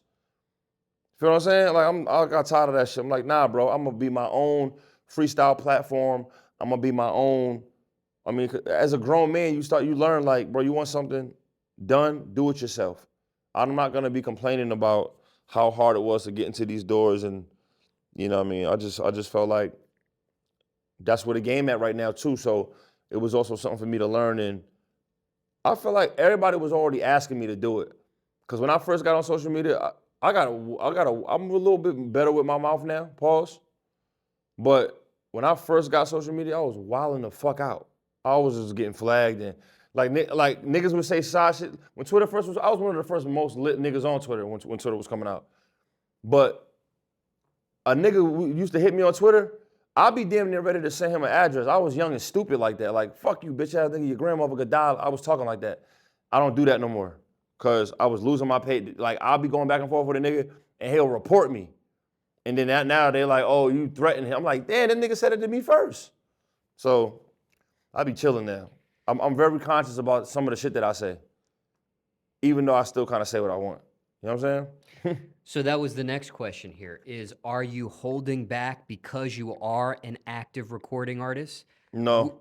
I watch the words though. Yeah. Yeah, I'm no longer gonna fuck up the bag. Smallz, you feel me? By saying anything that maybe like the LGBTQ community might get offended by, or like, I notice like even in the caption, if I want to be like, I don't give up, I'm gonna bleep out the F because the algorithm don't like the kids seeing the curse words. Back in the day, I'd have just put it. You know what I mean? Or a motherfucker might go in the comment and say something backwards. I'd have been like, bro, suck my dick, bro. Shut up, pussy. Like, that's how I'm born to talk like that. But now on the comment, I write, God bless. I wish you and your family the best. And the nigga just said something sideways to me. That's how I reply to him. You know what I mean? Now it's like so much to the point where I might hear Owen, like, he might say some sideways shit to a motherfucker. I'll go back and be like, bro, take that shit off. You're gonna lose your page. You know what I'm saying?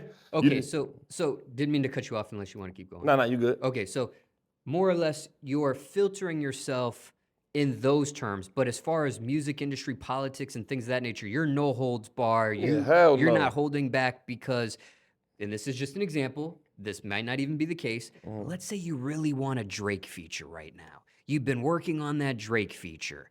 You almost have that Drake feature. It's right there. But there's a topic about Drake that might not be in Drake's best interest, so you decide not to talk about it in the podcast because you want that Drake feature to happen. Now, maybe you get that Drake feature, and then you let loose about Drake after that because you got what you wanted.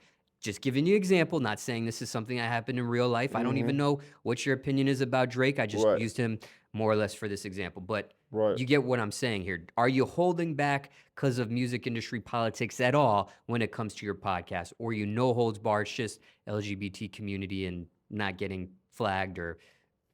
I try my best to be as honest as I can without disrespecting nobody. But, yo, you can't even think about offending people. Everybody always feel a way about something. And so it's my job to explain that as best as I can, as hardcore as I can. So I'm sure I done had some posts where a motherfucker disagreed. Maybe one of them saw it on the algorithm and they disagreed. I mean, it is what it is. I mean, maybe Kendrick may have saw something he disagreed with. Cole might have. I didn't like when Cole apologized. I didn't like, I thought Drake was gonna win the battle when I first saw it happening. When it was over, if it is over, I say Kendrick won. So maybe Kendrick might have saw it and would have been mad that I picked Drake to win because I thought that he was more battle tested. When it was over, maybe Drake would be mad because I said Not Like Us was the final punch and it made him win the battle. Who knows? Maybe Cole is like, okay, I didn't like that. He apologized because in hip hop, we don't get down like that. Maybe he might disagree with that, maybe never work with me. It is what it is. You know what I mean? And I'm still fans of all three of these niggas. You know what I'm saying? So, but I can't go in there. First of all, a lot of these niggas in the game was scared to say their opinion because they was either one cool with a nigga or they wanted that feature later. That's why it's the Sorry Not Sorry show. Because I'm unapologetic about how I feel about things. I'm gonna say what the fuck I want to say. You know what I mean? Now, did any of these thoughts cross your mind before you start this podcast? Like, maybe I should wait till I'm inactive. I'm too active right now. I don't want to hurt someone's feelings with an opinion and lose a possible feature or possible collab or someone I'm a fan. That sort of thing. Did any of that stuff cross your mind? No. Because I don't give a fuck. No. To a certain degree, LGBTQ flagged on social media platforms so you don't go against the algorithm and things of that nature. Yeah. There's an asterisk there, it sounds like. For sure. All right, but just ask you several questions here about the podcast. Is there anything you want to say in terms of that? Question I didn't ask about it, or question you want to just, something you want to say to the audience in regards to this podcast? Nah, just tap into the show, man. It's probably one of the greatest podcasts out right now. It's on YouTube, all the platforms, Spotify. Just go tap into it. You know what I'm saying? Stay tuned. Episode by episode, y'all gonna fuck with it. Okay, and final question here, final topic, I should say, is this. Now, Rich Homie Quan passed away recently. He did. Rest in peace. Have you publicly commented on this yet? I did. And where can those in the audience find those public comments or that commentary? I made a fucking post that next day that went crazy online, by the way. I told her, we gotta stop popping perks. Stop glorifying it. Stop rapping about it. Stop making it sound like it's cool. Stop telling people that your man's is grown and he gonna do what he want. That's cool. We all got people in our family or friends that's fiends or something. If you not the homie that looked them in their face and told them that they tripping, at least do that. All that, oh, he grown and making it seem like he don't got no pressure. Like if he ain't gotta sneak away from you to do it, you're not a real friend. And I could say that because I got homies. My nigga Deshaun that's openly, publicly talked about his health issues or his weight issue or him. It's in his music about popping perks. And, bro, this nigga know, bro, we done been on the road, bro. I done took a bottle, bro, from this nigga. I done told this nigga, bro, slow down. Like, hey, but I done put it in my song. I pray my nigga Derez get off them, stop doing drugs. I done told this nigga to his face in my music. Bro, I ordered my nigga Derez a sauna suit from Amazon. Took this nigga to the gym. O was with me. Took his fat ass in the gym. Sat him in the fucking joint with the sauna suit, bro, so he could get his fucking health right, so he can get a fucking heart attack like Big Pun, bro. Cause I'm my brother, my nigga June. My nigga June and Els. These niggas started smoking cigarettes because they were stressed. You know what I mean? But I understand though, cause my nigga June was stressed. He went through a lot of tough things. And I don't want to put my brother business out. But I'm just telling you, as a nigga that went through it, and I'm not the nigga to say it behind a lot of niggas go behind niggas' backs. Man, nigga tripping, man. Woo. Right hand to God, bro. My man June, I didn't know he was doing a hard drug before. I didn't know yet. I went somewhere out of town. Now, you know, I don't smoke, so everybody smoke weed. One of my mans that was with me that didn't know him like that, like, yo, this is my nigga June, this is family. Like, I'd die for June. Like, me and June, and this is my real brother. We done fought and everything. We grew up together. We were real kids together. They went on the balcony. They was smoking. My man came back and was like, yo, your man just did something else besides the weed. I said, nah, he don't do that. He said, nah, bro, he did. I said, nah, he don't do no shit like that. And he came back and I said, all right, I'm gonna holler at him. When the dust settled and everything, I went to my man.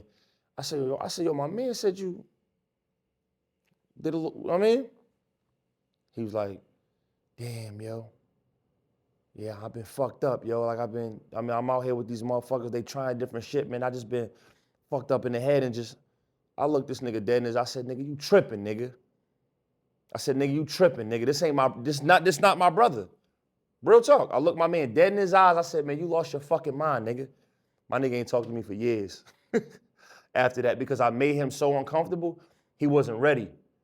Still to this day, this is my brother. He came back in town, told me he loved me for that moment. He wasn't ready at the moment though, but later on in time, he appreciated that though. And he's still here. He could have overdosed, died, caught a case, whatever. You know what I mean? But my brother came back and looked at me and said, I appreciate you doing that. Nobody else was doing that for me at the time, not even his own girlfriend. Feel what I'm saying? And so that type of shit right there, if you're not doing that, my nigga, you are a bitch ass nigga.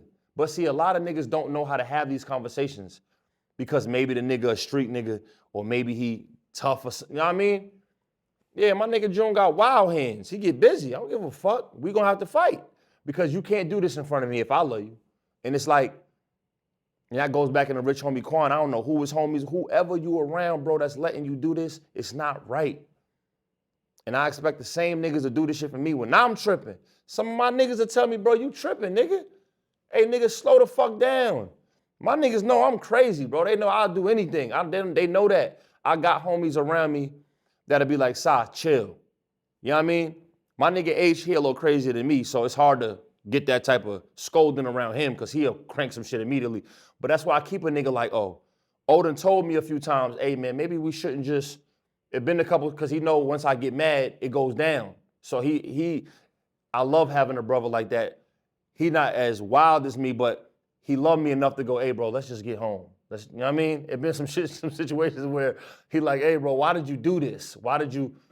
Because, bro, like that's where we come from. We don't tolerate certain things and so I just think that when you got somebody doing drugs and they doing something that they don't need to be doing, if you love them, show them and tell them. Stop them if you can. And it might not go the way I get it. We know how this goes. They will separate themselves from you if you start to buck on it. But that's your job to do that. And if they still lose their life in the process, that was on them. That's between them and God. But rest in peace, Rich Homie Quan. It's a lot of people. It ain't just her. Him. Enchanting, Gucci old artist, she died. Shout to her. I did a record with her in my house. Shout to DJ Duffy, Bronx Shorty did in my crib before she signed to 1017. It's a shame to see her die on overdose like that. She was wild, because we got a whole song I never put out. And I ain't even put it out when she died because I don't like to be that nigga. You know what I mean? But it's a lot of people losing their life like that, man. So, yeah, word. Why didn't that song see the light of day while she was alive? Because when Enchanting came to me, she was singing. She not like that. And I don't mean to put that out there like that, because rest in peace. I don't want to say like she not no street bitch. Not even saying bitch, street woman. She's a real nice lady. She's a cool ass little stoner, like tattooed up chick. She was doing R&B, but we did an R&B song. She signed to Gucci. She sound like motherfucking Glorilla, and like doing some hood street shit with a bunch of street niggas. And it was hard though. She had a little deep voice and all that. But that wasn't the version of who I met her with. And we actually had a song out that she put out, and when she signed to 1017, they took the song down because it was too soft for R&B or something like that. But Shorty really wanted to sing. A lot of people didn't know that, I don't think. But she wasn't like, all that shit she was rapping about, I don't think that's really who she was. You know what I mean? But I get it, you know what I mean, for the marketing and all of that. But yeah, I'll probably never put that song out for her, like, you know what I mean? But I got it though. Was there any music between you and Rich Homie Quan? Me and Quan never collabed though, unfortunately. Nope. I would have though. Quan was nice. Yeah. I never really got an opportunity to get into the room with Quan though. You know what I mean? By the time we got around the same cahoots, him and Thug was out of here. They was taking off. It was bigger than life. But you did have interactions with him while he was alive? Yeah, I dabbed Quan a couple times. We used to see each other at some of the Beer and Tacos festivals when they was cranking that shit back in the day. You had to be lit in Atlanta to know what that stage was. But that's as far as it went, the interactions and dialogue. Yeah, just dap up, you know what I mean? Mutual shit, niggas see niggas outside. But he was lit at the time, by the time I seen him. I didn't really see Quan in a, not saying Quan wasn't outside, I didn't see him in the mix of when niggas was going from the south side to the east side to the north side to the west side, when you had to do it. There was a time in Atlanta where you had to do that. So like, you know, Quan and like, even like 21 Savage is amazing. He had a crazy movement, but he didn't have to go through that route where like you had to go to every open mic at every side of town, get your car broken into a few times, and get your shit popping. So my Suburban truck got broken into 4 times. Yep. I always talk about it got broken on every side of town except for the north side. Fucking Atlanta. Now, speaking of that, being a victim of a car break-in, things of that nature, Yeah. is that preventable at all? No. In 2025? No. We have AI technology now. No, Smallz. Cause they busting in your shit, even pause. They breaking in your car even when you ain't got nothing in it. They don't give a fuck, let alone you leave something out for them to see. They smashing your shit thinking you got something in there. Hell nah, you can't prevent that shit. Bro, you bring your ass to Atlanta, Walker Street, don't do it. Peter Street, don't do it. Edgewood Ave, any of them, because you know you go to Edgewood Ave and ain't no parking. So what you thinking is, oh, I'm gonna bust this little right and go up this little alley, all right? You're gonna come back, your shit gonna be on the ground. Your shit gonna be shattered everywhere. Them little back alleys by Edgewood Ave, to me, is the most busting in the windows areas. Walker Street and Edgewood Ave. Do I stand correct on this? Them might be the worst too. Any parking on Edgewood Ave is the worst, because it's the homeless and shit. Let's say you don't live in Atlanta until you get your shit. Yeah, it's bad. Like them 2 areas to me is the worst. It's never happened to me though. All my years, like over a decade. Nah, that shit cranks. So for you, do you totally avoid those areas? Do you get like a ride share if you have to go in those areas? Yeah, I'm not fucking with that shit. I'm not parking over there. No. Hell no. I ain't parking over there. And if I do, I'm not leaving nothing in the car. You know what I'm saying? Any computer, laptop, or any of that shit, don't leave that shit in your car. It's over with. Now, when it came to your car getting broken into, have you lost items, or it was just strictly broken into? Yeah, nah, I never lost items. Just got my shit. My shit just got smashed. Yup. Nigga just smashed my shit, bro. And that's 4 times in your living in Atlanta. I got my shit smashed on the south side at Club Figure 8 back in the day. I got my shit smashed at the Underground going to Club Frequency. I got my shit smashed on the West Side performing at Club Crucial. No, it was the Pool Palace. They had an open mic at the Pool Palace. That shut down now over there on Bankhead, by the way. And I also got my shit smashed on the East Side at Club Obsessions. That shit pissed me the fuck off. That was the worst one. That was the fucking worst one because they bashed my shit and it was all in the car. The glass, they did it. Yeah, that shit was bad, bro. Yeah, they smashed my shit real bad. And they did some tricky shit where like the doorknob was fucked up. I don't know what the fuck that shit was. Yeah, my shit got smashed on every side of town but the north side. But it was just that vehicle in particular. The same truck. Curious here, is there a tint on the truck? Yes. Yes, they didn't give a fuck. My truck had a wrap on it. The tent was a wrap. Yeah, they don't give a fuck about none of that, bro. They smashed that motherfucker, bro. Yeah, they don't care. Cause they thinking that, oh, this nigga must got something in here I can't see. Yeah, they tore my joint up, bro. Do you still have that truck to this very day? Sure fucking do. My brother driving now. Do you still have that same tint? No. See-through. Yeah, I took the wrap off. See-through, everything see-through now, and then the wrap is off. It's just smoke gray. Do you think maybe that's why it hasn't been broken into since? Nah, cause my brother not going to lit places. Yeah, I don't drive that shit no. That shit a 03. Hell no, I got a new Suburban. I got a Suburban that's new now. Tinted? Yeah, tinted. Ain't got broken into yet. Yeah, it's tinted though. Full illegal tint. Yeah. Okay, now speaking of Bankhead, I have an additional topic for you. You have a song titled on a previous project in the same trilogy, Verbatim, featuring T.I. and Sahai the Prince. Mm-hmm. But have you had the opportunity to dine in at Bankhead Seafood yet, co-owned by T.I.? No, I ain't been there. I've been to all his other shit though. He got the trap joint. Trap City Cafe. Yeah, I've been there, and I've been to the Trap Museum. I ain't been to that. I didn't even know that was his. It's co-owned by him and Killer Mike. Is it good? I have not been there yet personally. We're finna go tap in then. I didn't know. I didn't know. You've heard about it? No. This is your first time hearing about it? Yeah, I'd have went. Yeah, I'd have went. But I seen him and Killer Mike working on something. That's probably what that was. They did a grand opening or something for something. Yes, but that's exactly what it was. Yeah. I be tapping into shit though, for sure. All right, well, just to wrap things up here, asked you a lot of questions during this interview. Is there anything else you want to add onto what you've said thus far? Nah, album, podcast, the end. Yeah. Is there anything you want to subtract or retract from what was said in this interview? Nah, hell no. We in there. Anything that needs further clarification from what was said in this interview?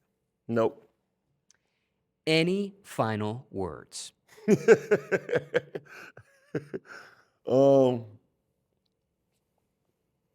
Everybody keep trying your best to figure out what you're here for in life. There's no proper answer for longevity of happiness and peace, but the best way to do it is within self, find your gift, work on that gift every day. That's gonna be your biggest therapy in life of anything. Family members gonna disappoint you, friends gonna disappoint you, loved ones gonna disappoint you, your kids might get older and disappoint you, your dog might disappoint you. But that gift is yours. That's the one thing God gave you that you can work on. You gotta find it, open it, use it for good, feed your family, feed homeless, help out some kids, take care of yourself, and keep your mind straight. We all, the shit in the foods these days giving us anxiety, making us overthink, you know what I'm saying, giving extra testosterone, whatever. We ain't gotta get into the conspiracy theory, but just keep thinking of your ideas with your gift and keep making that shit happen. Stay out of trouble, you heard?